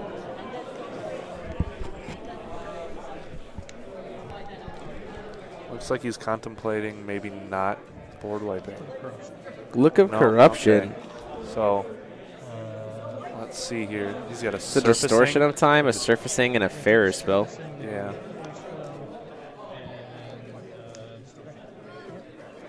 Oh, so that's actually not super great for Frank. If he does do the board wipe here, it taps him out, and then Bremont can start to reestablish. Yeah, but then he doesn't have a board presence, and I think as Frank, you might actually be okay with that because you know he doesn't have any pressure in hand.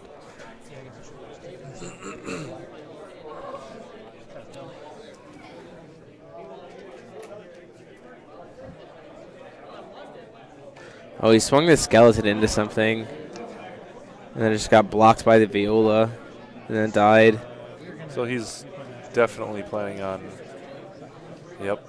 Yeah, he's just going to banish it.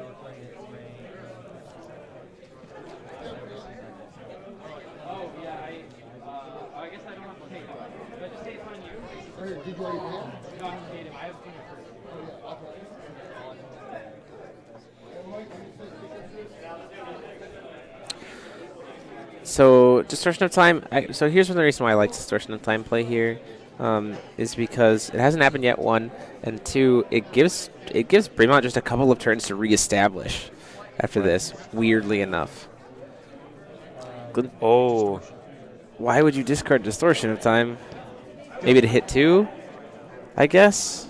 That seems like a bad play. No, I think it's fine, honestly, because distortion. Then it's one less card. It's one less card. Oh, I drew into dinosaur surfacing. That's disgusting. Wow. I think that's just game. Why would you not? Right? Oh no, that's actually he could. Yeah. Well, now that he's board wiped. Yeah, I think that's actually just game. Yeah, because now that his Because he can do distortion. Which means that his. I think he should have. Yeah, he wants the extra turn here. So.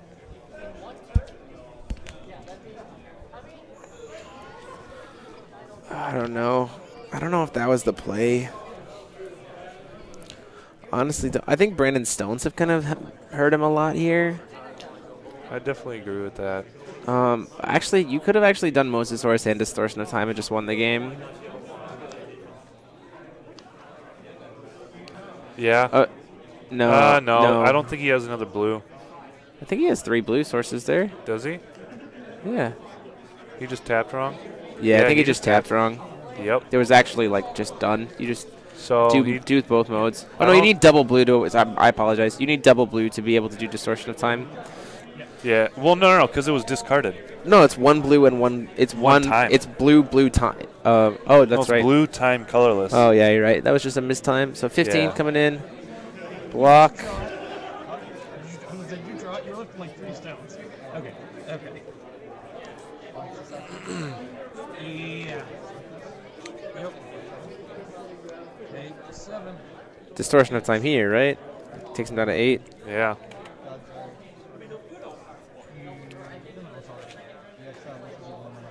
Oh, you're right. Yeah. I think. And I think that just locked Frank out of the game, I think. Yeah, because he has energized still. He has 4 light, but he's already used board wipe. Yeah. And he can't recover.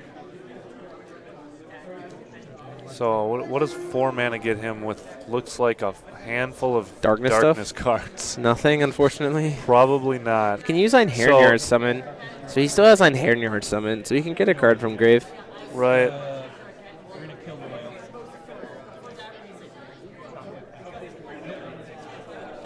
This is the rune to destroy target rested resonator.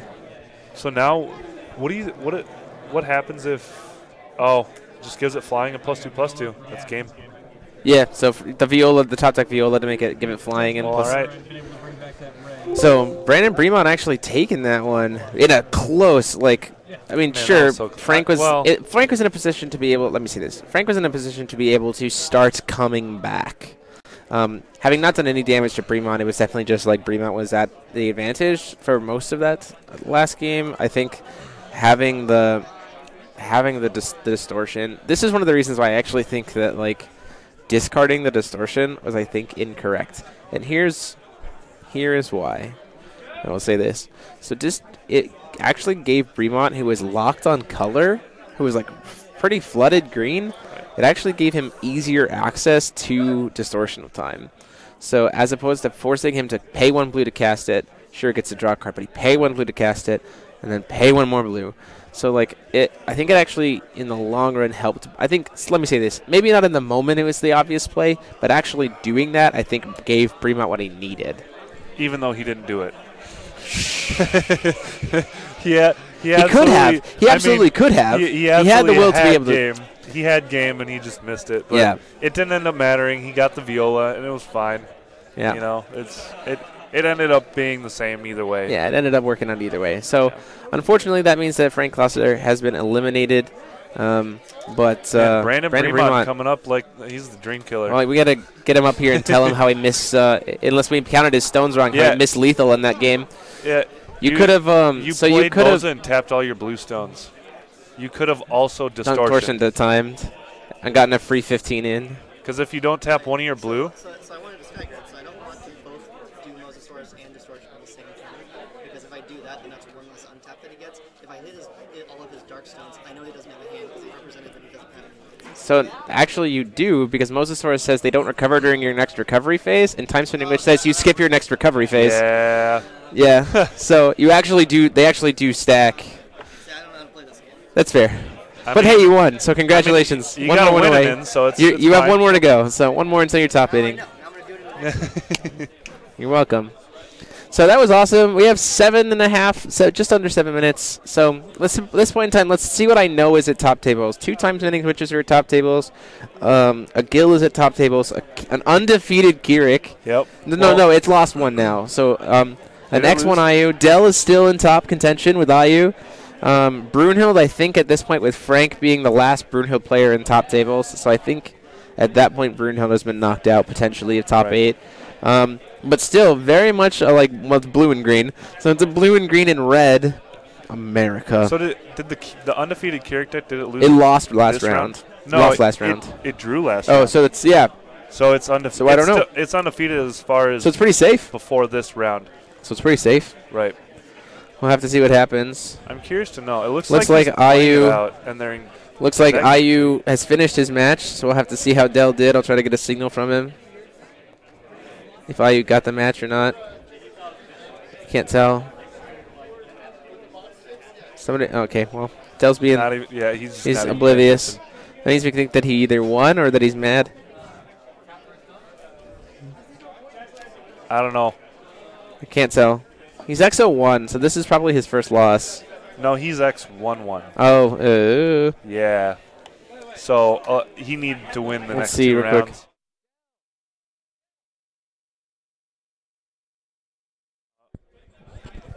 Quick.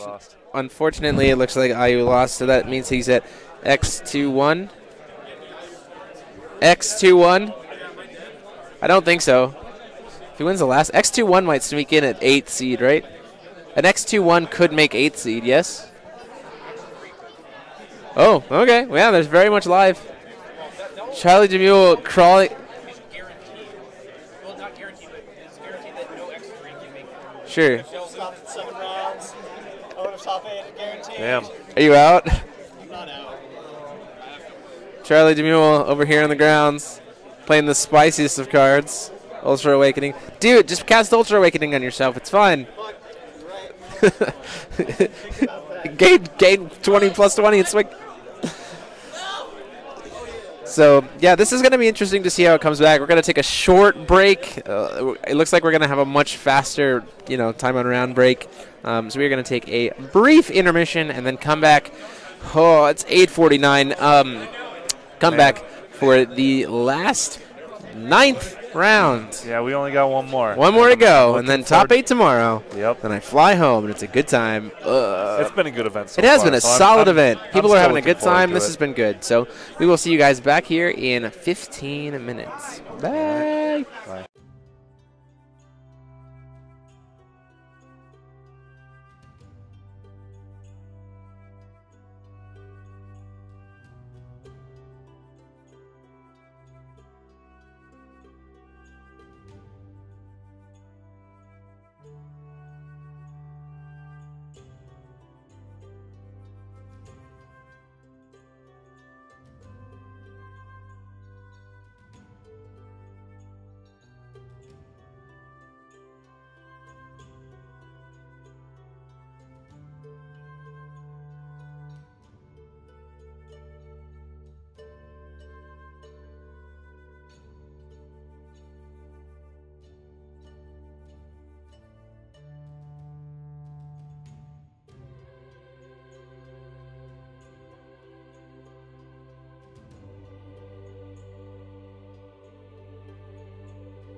Hey there, everybody. Welcome back.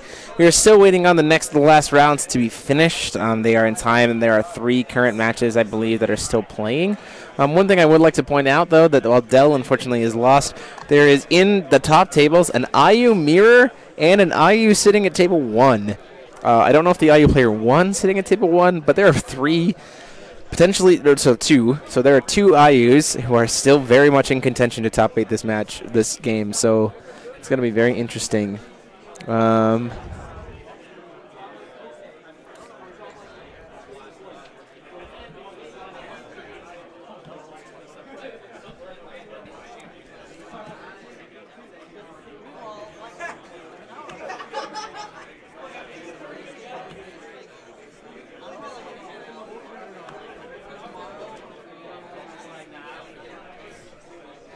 Sorry for missing those things, guys. I appreciate you guys pointing it out after the fact.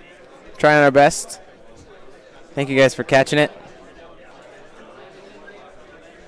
I think he had actually floated the will, like when he had tried to put the, like paid to float the will and then removed the 2 counters. And Brandon was like, wait a minute, you have to like pay. Maybe they just recovered it and then didn't actually pay for it because he thought he already did. So honest mistake, totally happens. But thank you guys for pointing that out, helping us out there.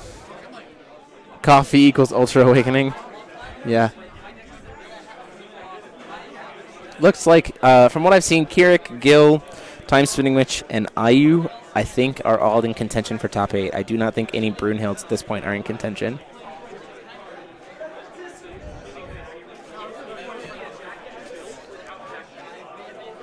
If you guys have any questions or anything we want to talk about, please just let me know. I'd be happy to do so. Looks like our matches are coming in.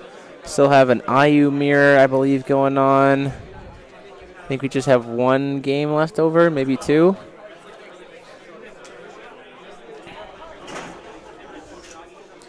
Thank you guys.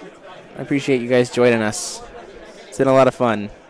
It's going to be a very tiring day tomorrow, but ultimately, we do this because we want you guys to be able to see what's going on and put on some good coverage for everybody.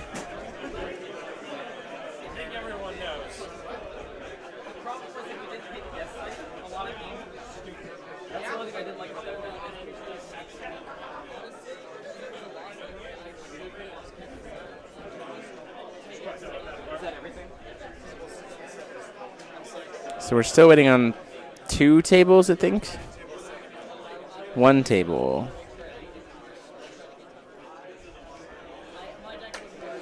One thing I can say, I guess I can just ask you guys now. Martin May sent me a message. So one thing that I want to kind of ask people, what time does the stream start tomorrow? It will be starting at approximately 10 a.m. Eastern Standard. No, 10 a.m. Central Standard Time, so 11 a.m. Eastern Standard Time. I think we're going to be maybe even starting a little bit before that. Hopefully, we'll find out.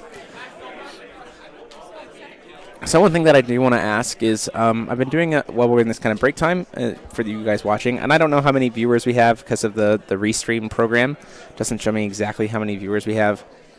Ultimately, this stream is for you guys. All of this tech that we use is stuff that's my personal stuff that I bring to these events to try to set up, and I'm always trying to improve, whether that being the new overlays, the cards on the side, trying to bring in guest commentators as much as possible, fix the audio issues, have the better streams to being able to go to multiple platforms, the better scene transition to the music during the off time, trying to minimize the dead air as much as possible. Please recognize that dead air ultimately comes from the fact that I am just one person running this entire stream, and I do need to take breaks. So we try to minimize it as much as possible, and I totally recognize that. Thank you guys so much for your willingness to kind of be a part of it. And be understanding of those break times. Yeah,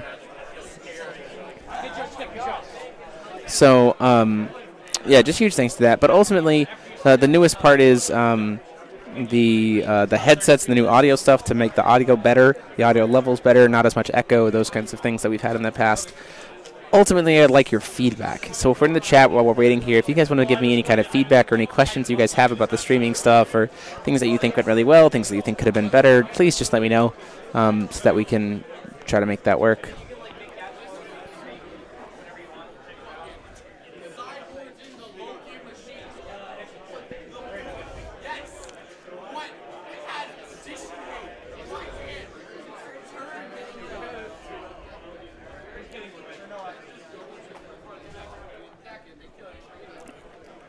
Saito, apparently Dell lost because he didn't call his stones. Even after his 5th stone call, he didn't have an IU stone. It's kind of hard to play IU without IU stones. Cards of the side are a huge plus. Top 8 of the tournament is playing tomorrow. So like top 8 versus then top 4, then finals. I've been a supporter for 3 months. Really appreciate all that support, guys. Makes things like this way possible. And we do it for you guys ultimately. Thank you very much. I appreciate the feedback.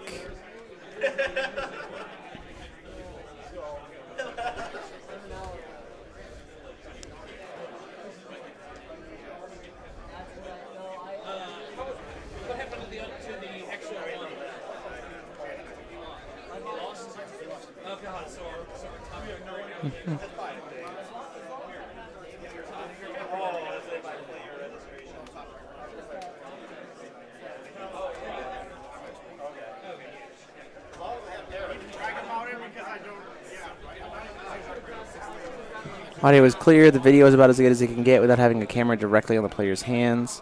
Actually quite enjoyed the calm intermission music. That's the whole point. We wanted something that was a little bit like, still let you know that the stream wasn't dead. Seen my roomie play, but that's nothing to do with me. We tried to make it something that I was like, you know that the stream is not dead, but also at the same time it's not like overbearing.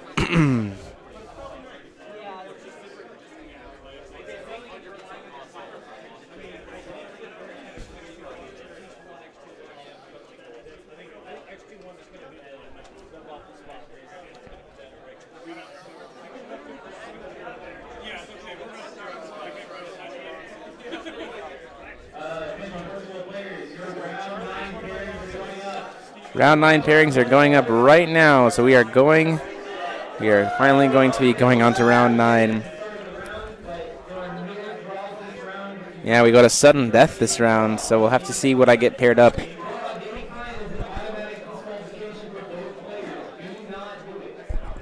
Who's our stream?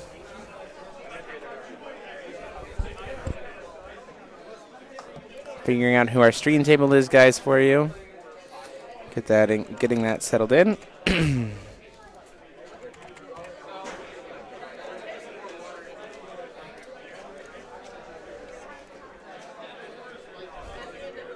As soon as Stephanie tells me who we're playing, we will have it done.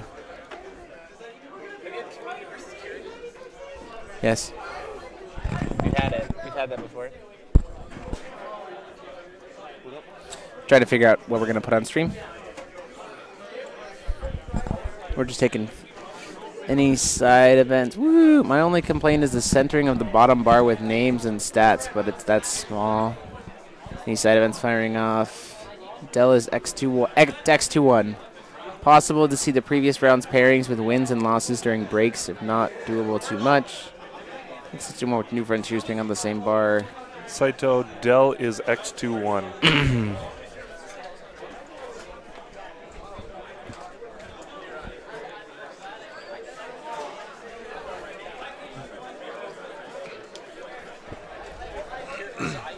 What? We've seen it already, but it's a different person, so let's do it. Yeah. That'd be sweet. So we're gonna see another Kirik v IU match, but it's the other IU player. I haven't had either of those people. Okay. Yeah. Cal's on IU. Can you spell Yeah. his name for me? C-A-L-T-U-M-A. T-U-M-A? Yeah. T-U-M-A is his last name. Okay, and first name is C-A-L. Just Cal. Cal, and then T-U-M-A for last. Yeah, Cal Tuma. Put him against the wall. Okay, and then the Kier player is Joey Schilling. Joey Schilling. Okay, so we're gonna have. I think these guys are both at table 1, but we're gonna have IU versus Kirik again. Yeah, I believe Cal actually, he just beat the undefeated Kirik last round. Hold on. Cal. What? Yeah, Cal's on the wall. So I think these guys are XO1s. I think 7, 8. Yeah, X701. And it's, are they 701s? They're both of them? I don't think. They're both 7-1s? Both players are 7-1, Yeah, there was only one undefeated last round. and these guys are seating at table 1. So Right.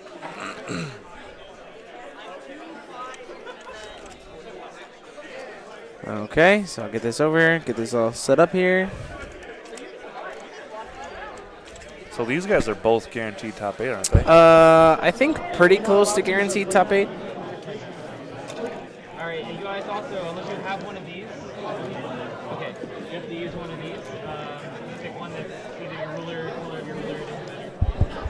Getting them their energized tokens. Our last round. All right. The last round of the night. X2 still has a chance. Yeah, it is 9:15 p.m. We have been streaming. We will have been streaming for 12 hours after this event today, and I am tired. Yeah. But it has been awesome. I have been super excited. I have always loved going into a stream with an unexpected meta because I never know what we're going to put on the stream. The other thing that I absolutely love about the stream is about this tournament is I love a stream where I don't get a super majority of having to do the matches over and over again with also not having to dip too low in the tables. Right. That's great. I mean, the nice thing is we're not forced to make the same commentary over and over because we get to play multiple. Well, we get to watch multiple different styles of decks. Yeah, absolutely. Even though we have this huge ruler diversity, even within the rulers, there are multiple different types of these decks that are being played. You know, we saw the 2 different Brunhilds. right, which were both fantastic. We haven't seen a Diversity Town time spinning, which I don't think it made it in the top. I don't think it's sitting high. I think the highest might be an X3. Yeah. Yeah. For like 11 hours eternity, the stream's going strong. That's us, Victor Harris. I wish you could have been here, my friend, but I'm glad you've been enjoying the stream. Yeah, Vic, didn't you like miss your flight or something? Yeah. I can rough. see if I can get the deck lists here. I'll see if Stephanie can give us the deck lists. Just give me 1 second. Ooh, that'd be great. 2-0 or 2-1? Yeah, we're getting the deck list for these guys so we can talk about it.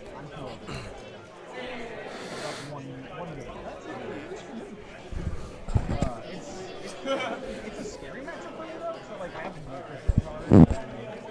Thank you. This is Joey. Power Spike. A main deck cross counter. It's actually insanely good for the IU matchup. Oh, it's so good. Oh, this IU deck is long. I'll go through a blue leaf. That's an interesting card. Wow, he's playing so many battle arts. I'm trying to see if there's anything that's like different. White leaf as well. That's interesting. Jormungandr. Ooh, I like that tech. Confinement, Spider's Web, Distortion of Time, Time Dilation, Winds of Gold. Literally half the deck is battle arts. That is an absurd amount. Okay, interesting. Don't worry about time on round, but I guess we'll reset it here in just a second. There's a one and only.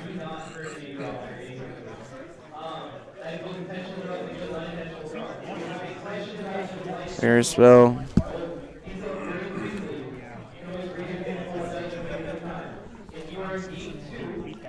This is a very interesting deck list.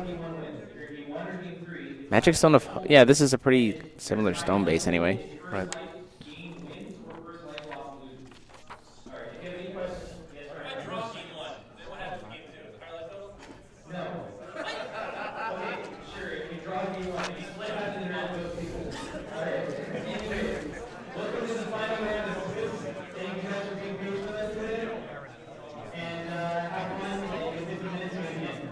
And with that, we begin the final round. And I will have to say this, just as a preface, if this match ends super quickly, I love you guys so much. It's been super fun hanging out with you, but I will be turning off the stream very fast because I have to pack up all of this stuff. But enough about that. Let's jump in. Our last match, Kaltuma on IU, coming back, bringing it back, versus Joey Schilling on Kirik, a very heavy battle art Kirik, but also running cross counter in the main, which is an insanely strong card against IU.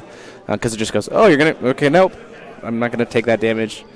So is it a black base? It's just a red base. It's just a pure, just mono red Kirik. Yeah. Which is interesting because Joey, in the past, since I've known him, has been pretty much exclusively a Panda player. He actually kind of pioneered the black gem control Panda that did pretty well against a lot of Sherry decks. Magic Stone of Hope turn 1. That is... But now he's here with Kirik. Cal's having a good time, I think, over there. Hitting that Magic Stone of Hope. Unfortunate first turn non-water stone. The rest of his stones are all water at this point, though. Because he is choosing to not play green. A red stone. Getting that coming. That's the Magic Stone of the Hermit, so he can give his dragons swiftness. Ground and air supremacy.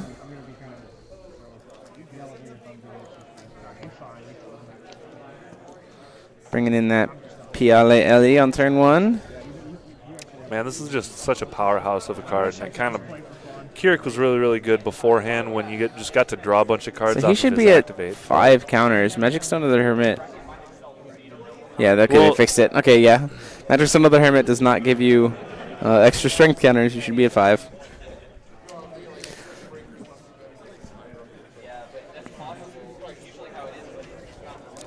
Seeing if he tries to use the energized turn. He's just going to go ahead and get the dig off the battler, getting a Heaven Sundering Dragon Palm. It's just extra damage every single point. Like I said before, this game, especially for mono red Kirik, I guess, is just race. It's just race to the finish. Pretty much. Lightning Cave on turn there. That's significantly going to slow down Kirik's game plan.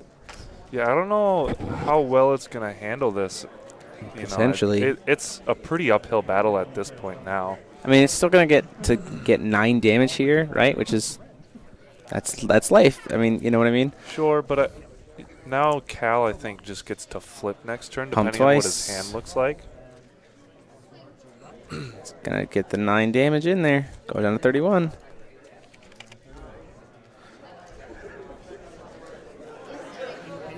So it's actually weird that 4 swings from a pumped up Piale LA plus Heaven Sundering Dragon Palm is lethal.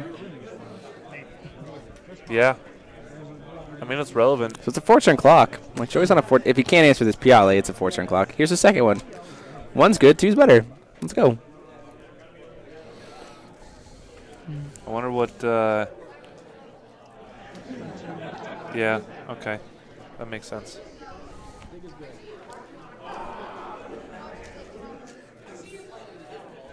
Looks like he's got a few choices. I wonder what he'll take, though. I don't see his Dragon Palm, which would probably be ideal. Oh, no. Shilling? No, did I spell it wrong? Thank you for correcting me.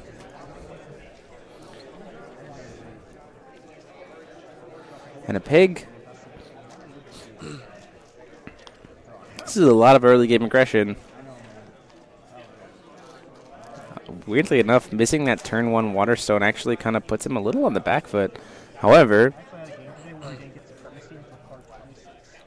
here's an IU.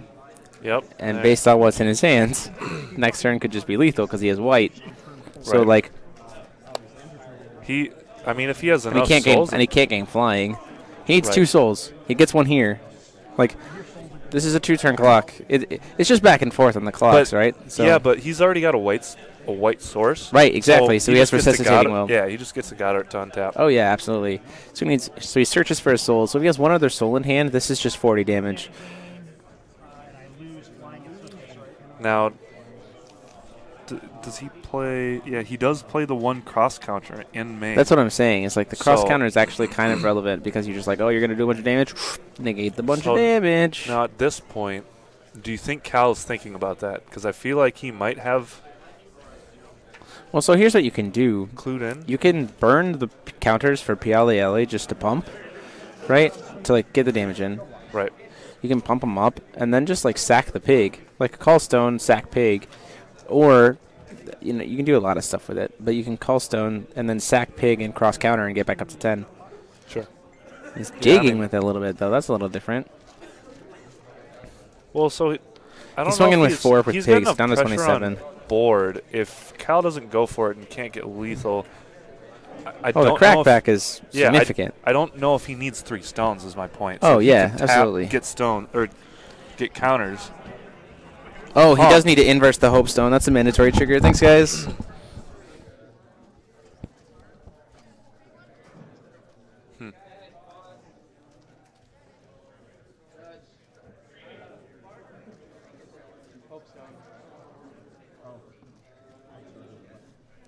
Thank you.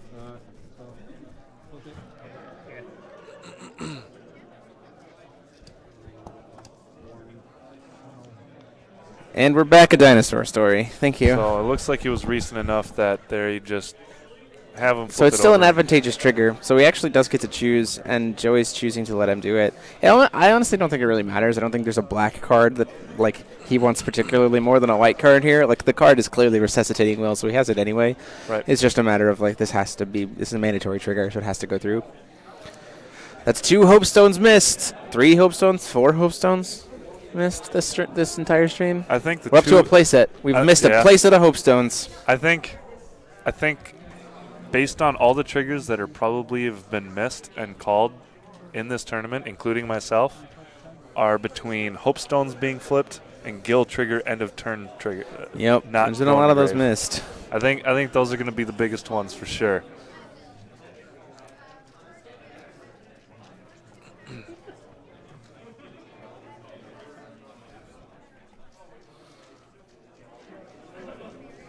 So he's thinking about what he wants to do. High speed, there's Awakens. 21 battle arts in this deck. There's a playset of Pathway Part High Speed, Play Dead, Dragon Palm, Ground and Air Supremacy, and then a 1 of Cross Counter. 2300. So that PLA is now swinging in for 9. Oh, 7. He hasn't pumped it yet.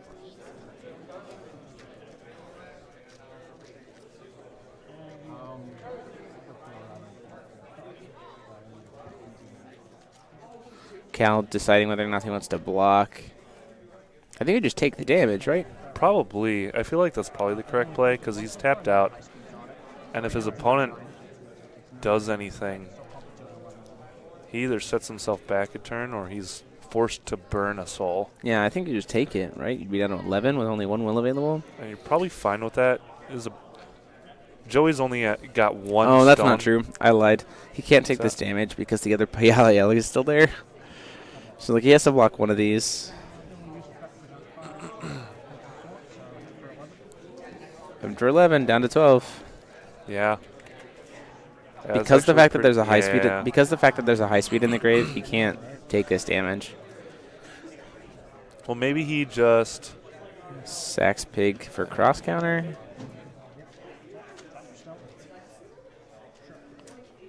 Interesting. Fire magic stone. That's an that was an interesting play line. Oh, he's got double dragon palm. He just needs to get. He just needs to get a. He's got enough burn in hand. He needs to survive this turn. Is the problem? Right. I don't think he has a way to survive it. He has to either kill this turn, or or I think what he can do is maybe force trading with his PL with some kind of combat trick. Swing 5. He's gonna block with Yayu.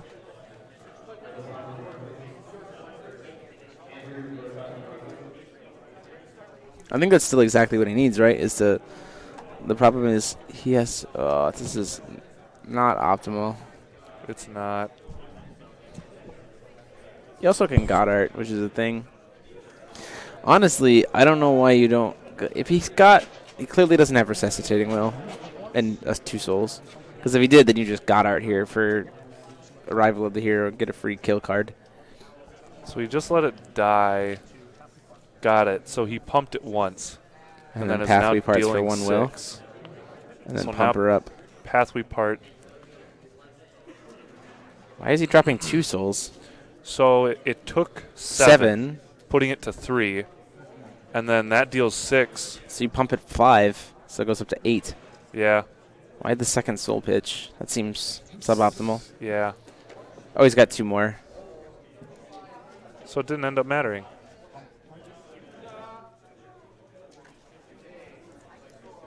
Let's see the cross counter. Oh, he doesn't have it.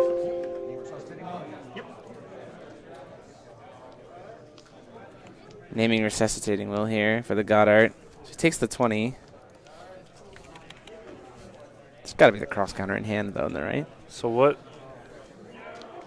do you think he could possibly have to get?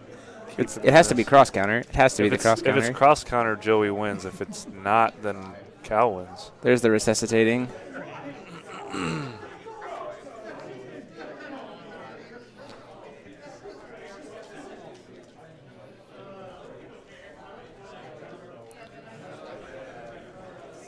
Resuscitating. Oh, no, he doesn't have it. Yep. I mean, he forced his opponent to, play through everything. That's totally fair. So, going into sideboards. So, yeah, I mean, look at this. That ended up turning out just about as I expected. Scalding. I don't think he really needs to sideboard anything. Scalding Breath, Miscalculation, Destruction of the Portal, Black Tears, Lightning Shield, Power of the Emperor, Blood Ritual, Evil Elemental Uprising, Hoel Pig, Spirit Searching Invitation, Scarlet's Agony, Last Days of a Powerless Dragonoid. That probably comes in because why not? False Peace and Sword of the New Moon. So this is actually interesting. Joey actually sides 4 No Magic Stone and 4 Majin. So likely potentially he's actually going to go hyper aggro, and I would assume adding those 8 cards into his deck. Probably. So you don't need more copies of Cross Counter? He does. He has 2 more, and those definitely come in. Throws absolutely just snap thrown in. 100% just snap thrown in.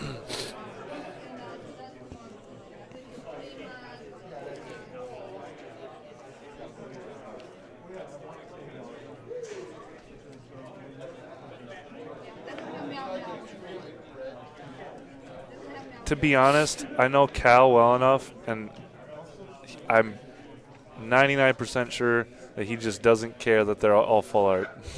What do you mean? In terms of wanting to have a Cal gets first place list, stones are pretty easy to get full arts. Yeah, I mean, he doesn't really care. He plays them when he pulls them. That's pretty much what it turns into.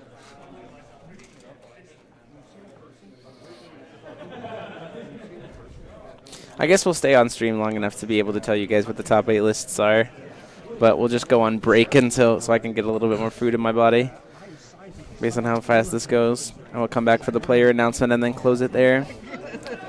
Well, I mean, we'll probably pack up like most of all of this stuff.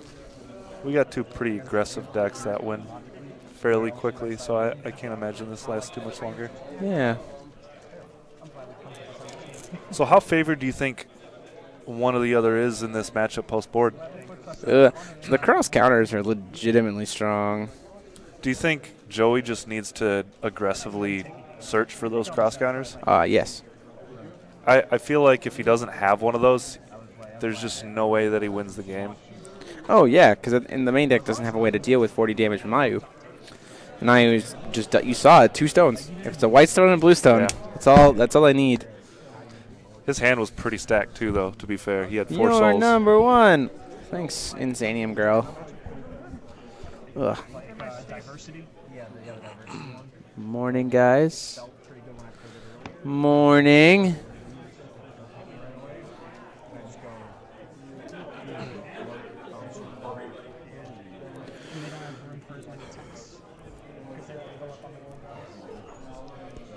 Waiting on seeing what goes on. So the winner of this actually will be first seed at 8-1. Ayu could be first seed going into a top 8. Has that? That's happened like once, hasn't it? Yeah, but I think it's actually really good for Ayu. Ayu just gets to pick whether or not it's on the player to draw for the entirety of top 8. I mean, it's a very, very solid deck. Oh, yeah, for sure.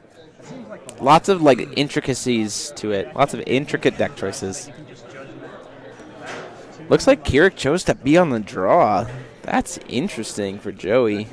So I actually played against a Keurig deck that did the same thing, and the idea was that if they ripped a Blackstone, they could drop Ray on turn 2. And it's so difficult to answer. Or if you could play the Null Darkness Stone. The other, you could play double Majin Dark Elf and swing in for 12. And the other option, too, is to just double ground an air. Oh, yeah, that's the other option, too. Just here's 2 Pi-ILEs. Next turn, you're coming in for 18. Right. Like, there's so There's many a Lightning Cave. things you can First do. turn Lightning Cave. All right, well, this just got significantly Joey himself harder for said. Joey just said it comes down to cross counters. Well, okay. He's not going to be faster, so now he's just got to deal with Ayu. Man, that's rough. Yeah, that is rough. In a deck of singletons. I don't even think one cross counter is even good enough. I think he needs multiple. You need multiple, yeah, because it's just like, okay. Because there's nothing stopping Ayu from just being like 10. Right, you're 10, just preventing the damage. 10. You're not actually affecting the board in any meaningful way. For those of you who are wondering, I'll go ahead and pull up cross counter because we've been talking about it a lot. It is a battle art that did not see a lot of play for a while, but now it's pretty solid. So as an additional cost, remove XJ Resonator X strength counters. It prevents the next 400 damage multiplied by the number of every strength counter is essentially heal 4 life. Right. At 1 drop instant speed. Which is pretty solid against PLA gets energized in. Those Null Darkness Stones did come in. You saw that? Yep. Yeah, I mean, Joey's only answer to an Ayu deck is to literally just be faster than it. Which is hard when Ayu only needs 2 stones to flip. And then just drops a Lightning Cave on turn 1 because, you know, whatever. Oh, man, he even has the treasure. And the Power Medicine. Oh. This is a very strong hand for Ayu off the gate. Can you believe Ayu only plays one ofs? One and only. It's a 1 in a million. Or once in a lifetime. That's the name of the one opportunity. The Godheart. You only need 1 shot. Do not miss a chance to blow. 9 damage coming in. 3,100. Joey's at 38 for Null Darkness. Correct. Awesome. Yeah, he's got Magic Stone of Hope and Ayu Stone again. 1 blue, 1 white. There's a flip next turn. And he gets a free stone next turn, too, if he flips with the Power Medicine. I bet you last game, if you would have gotten the Ayu Stone first, it'd look exactly like this. Yeah, like probably. Last game. So here's the problem with the Null Darkness Stone is it's actually just doing Joey's work for him. Dewey's Cal's work for him. Like 200 damage is like no. 200 damage is actually a lot. I don't think it matters though at 200 damage apiece because Cal's doing damage in groups of 5. So the first 400 doesn't actually change anything. In this matchup particularly, no. Sometimes in the Gil matchup, every 100 life point difference is super relevant. Well, I mean, sure, but this is IU. I guess it can matter with cross counter, but I don't. Yeah, I mean, I think it's definitely rough for him getting it turn 1, but.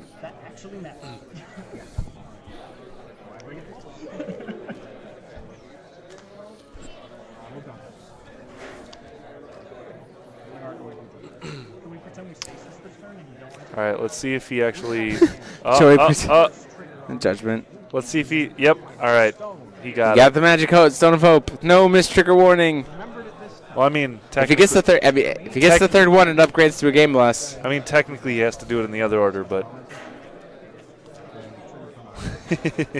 He can put him in the order in any way he wants. No, because Judgment activates and then it triggers the stone. The trigger would flip. You have to resolve Judgment to do inverse trigger. Yes. Do you? Yes. Because you're actually performing Judgment. You're not putting Judgment on the chase. Got it. That's one of the reasons. That's one of the reasons you can't be like, well, IMO, flip all this stuff. That's one of the reasons why IMO creates these ridiculously complicated chases when she flips. Yeah, that's fair. So got a free stone off the power medicine. Got the inverted Stone of Hope. Gets soul. Got Pierce. Got a 1200 IU.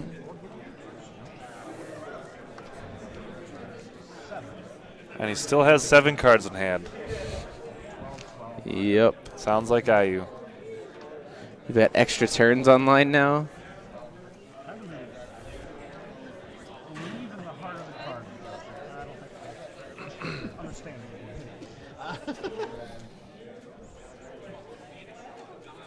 You know, I think Lightning Cave was such a wonderful addition to this deck. Oh, yeah. I mean, it's just like you can't block IU. Like, you don't even care that IU probably never gets Swiftness again, but it just. Well, IU could get Swiftness. Well, I mean, it doesn't happen that often. Right. You don't need it anymore because you have the ability to just nothing other than blue stuff as flying. Right. So he's going to take the 5 damage here. I think he might have taken it down to 9, so 2200. Like, Cal doesn't actually need to worry about it. Like, as long as he doesn't die this turn, he's just like, okay, well, you're dead next turn, so we're done. He's got 4 strength counters with an untapped Keurig and 2 stones. Well, he can go to 10 strength counters, so he can prevent 4,000 damage. So Joey can from one swing. Well, no, it's the next bunch of damage, so it's actually like continuous. Is it? Yeah. Oh. Yep. So it essentially creates this like buffer wall. So what it does is if he casts cross counter, he just goes. The next X amount of damage has to be done before any of it actually touches my life points. Got it. It's like I said, it's essentially a temporary heal for X amount of life. Right.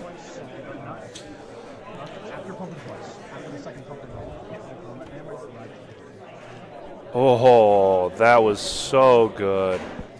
Does he just play dead here? We know he has it off of just the searching. Yeah, the play dead. I still don't think that's optimal because he still burned 2 strength counters. Well, he gets the 2 strength counters back from enter trigger. Yeah. Well, no, yeah, you're right. He burns it from attacking, and then he also burns 2 from play dead and then brings them back. So he actually just lost 2 strength counters. Right. Ultimately, doesn't matter because Keyric's just gonna want to. I think gain 10 counters anyway for cross counter. Gonna go ahead and dig, see if he can get to 1. Yeah, so it doesn't actually end up mattering. He sees the cross counter. He found it, but I'm pretty sure there were like 2 or 3 of them in that stack, so I don't know how I feel. Well, he's only got 1 will, so. What I'm saying is that's shipping the other ones down. Gaining up to 10 strength counters here. So he has to kill him next turn. So here's the weirdness. Is that is a card that has quick cast. Right. Joey's going to do it before upkeep. That is like really risky. No, he just discarded the hand size. That's a high speed. No, he's doing in Cal's turn, he's going to go ahead and burn the 40. So at this point in time, Cal has to deal 7,600 damage in this turn. to kill? I mean, that's a lot, but it's also I have been on the receiving end of 8 grand in a turn from an IU, so it's fine. It happens. It does. Absolutely. Especially since it's already a 12-12. Like, lose a game today because of that. I was at 7,600, and I got greedy, and I had spent 2 for a piggy to try and get in more damage because I was afraid I wouldn't have burn to finish the next turn. And he beat me by 400 over. Those 2 counters would save me up the cross counter. It's like, oh, man. I plowed through 7,600. So, 7,600. He says, I'm going to burn all my strength counters. I'm not going to risk not having those strength counters because I got killed at 7,600 before. So Cal opts to just pass, which I think is a fine move because now he's just forced his opponent to burn all his counters and his cross counter.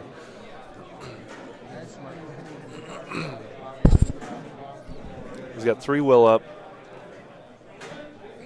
Let's see if Joey can pull this out.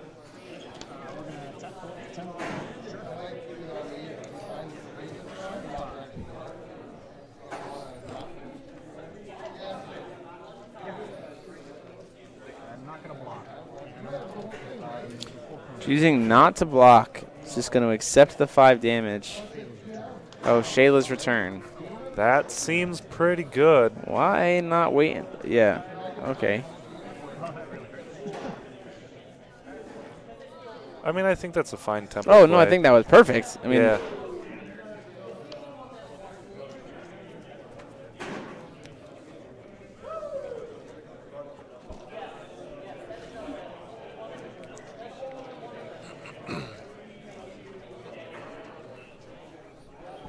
Yeah, this is a really bad spot.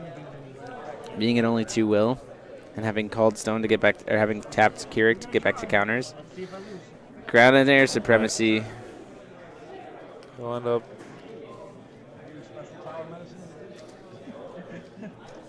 I don't know if I agree with this Piale play. Yeah, I just don't think it does enough. Oh, he's doing it to. I don't know what he's doing. I don't know what the purpose of it is. I feel like it would have almost just been better to try and deal 1,000 to IU and maybe take a soul out of his hand. It wouldn't matter. He's a 12-12. Oh, it is. That's right. He's got the medicine. Oh, that doesn't. Yeah, no. Man, it doesn't matter. It's 12. Ooh, that's rough.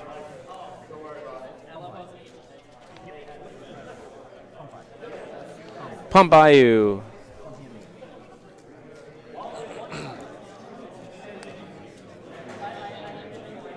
$20 damage in the air. Takes it. Down to 16. Does he just have resuscitating? If he has resuscitating will in hand, this is gross. He's down to 20. He's down to 14. Down to 14. Yeah, you're right. If he just has the resuscitating in hand, this is over. Yeah, there it's over. Because he can just search. Yeah. Like even response, he could just Goddard. This Goddard Ferris wheel. Yeah. Oh, last days of the Powerless Dragon. Oh, it didn't matter. Man. So there you have it. What a game. Just had the answers in hand to be able to stop it. That was such a godly hand. That's absurd. Yeah, that hand was nuts for IU. So Cal Tuma with IU taking first seed, guaranteed. How do you think Cal feels after that? I think pretty solid. Like he just had all the answers. That's just got to be such a boost in confidence too. Just wrecking a Keurig like that. Plays two cross counters and you fight through both of them. Yeah, for sure. That was great. And then Joey, I think, is still actually in top 8, X2. There's going to be some weirdness with breakers and being a top seed and having one of his 2 losses be the only X1. Yeah, that actually is going to boost. I think that's going to help Joey a lot. So he's definitely in contention for a lower top 8 seed. So, yeah. That was super awesome. So 22 minutes left on rounds. It's a lot of people playing. So let's go over kind of what we saw today, right? Just in terms of the 9 matches as kind of a recap. So round 1 was Time Spinning Witch versus Scarlet. And that was unfortunately just like very one-sided. Scarlet didn't really get to do much, and not. It had this opportunity potentially with to play the Forbidden Fruit to start flipping Scarlet and using that to do the aggression, because that actually is pretty solid against Time Spinning Witch. But it just, he couldn't find the answer, maybe just didn't see the play line to discard his hand. So then we went to round 2, which was Brunhild versus Lucifer with Frank Klosser and his opponent. And that actually was a really solid game, but Frank did end up taking that 2-0. It was a mono-black, like, heavy discard. Right. And Frank made some very interesting plays with Soul Returning Altar that ended up just, like, drawing him, like, 8 cards. It's like, well, Super Discard doesn't do anything against that. And then round 3, we had Gil versus, I believe, Kirik. Yeah, round 3 we had Gil versus Kirik. The following round we had Ayu versus Kirik. The following round of that we had Chamimi versus Kirik. And those, I think, Kirik only won the 3rd one. Startup again is 10 a.m. Yes, Central Standard Time tomorrow morning. Yes, absolutely. And then, so that takes us through round 5. Round 6, we saw, I think that's when we saw Ayu. No, it's all blurring together. We saw Chamimi versus Brunhild, I think. Wasn't round 6 Dell versus anyway, Tyler? We saw 8 different rulers, I think. So let's see. I can at least recap rulers. So Kirik, Ayu, Gil, Time Spinning Witch, Chamimi, Scarlet, Lucifer, Brunhild. Yeah, that's right? 8. No, that's 8. So 8 different rulers in 9 different rounds. Like, and if we look at this, super good. 1, 2, 3, 4, 5, 6, 7, 8, 9, 10, 11, 12, 13, 14, 15, 16. Oh, we saw an ISIS as well. 9 different decks. Yeah, 16 different decks. And it's, oh no, we saw 10. CL. Oh, CL. we did. So we saw CL. So we saw 10 out of the 16 rulers. Yeah, that's I mean, all right. Can't wish for a better stream than that. Enjoy the cold and your sleep, dudes. Thanks for the stream. Hey, so we'll be back. We're going to take a little bit of a break, everybody. Maybe try to pack some stuff up, and we will be back to let you guys know the top, whoever ends up playing in top 8. So we're going to take a little bit of a break and start doing some kind of packing up of the stuff we can. And then we'll be back when that all gets announced. So thank you guys so much. It has been super fun. Huge thanks to Dell, to Brandon, to Billy Buttons, and to Thomas for joining me here on commentary. Huge thanks to you guys both on the Twitch and on the YouTube for hanging out with us. It has been a ton of fun. I hope you guys have really enjoyed it. This is my 3rd and only last remaining shameless plug here on the channel. Is just to say, like, if you guys like daily Force of Will content, if you like Force of Will video coverage, if you like the live streams, if you like discussions, if you like deck profiles, that kind of stuff, please, please, please, it's coming up right now on the underbar. Go ahead and check out Force of Will Ruler School on YouTube. It is our channel that I run along with my friends, and as well as a lot of other players. We do deck profiles, the podcast, feature matches, tournament coverage. In fact, Paul Reisman is going to have our deck list coverage here. Probably sometime this week of this whole event of the top 8 lists, kind of talking about it. So please, please, please go consider checking out that channel on YouTube and subscribing. So thank you guys so much. And thanks to Force of Will Company for letting me have the opportunity to do this. So we will be back in a little bit after our break to tell you guys who ended up making into top 8. And other than that, I hope you guys have a great time, and we'll talk to you soon. Bye. Bye.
Hey guys, just wanted to talk to you guys real quick, just because there's still a lot of stuff going on and we kind of want to get packed up, and they're kind of telling us some stuff about getting out, moving out of here.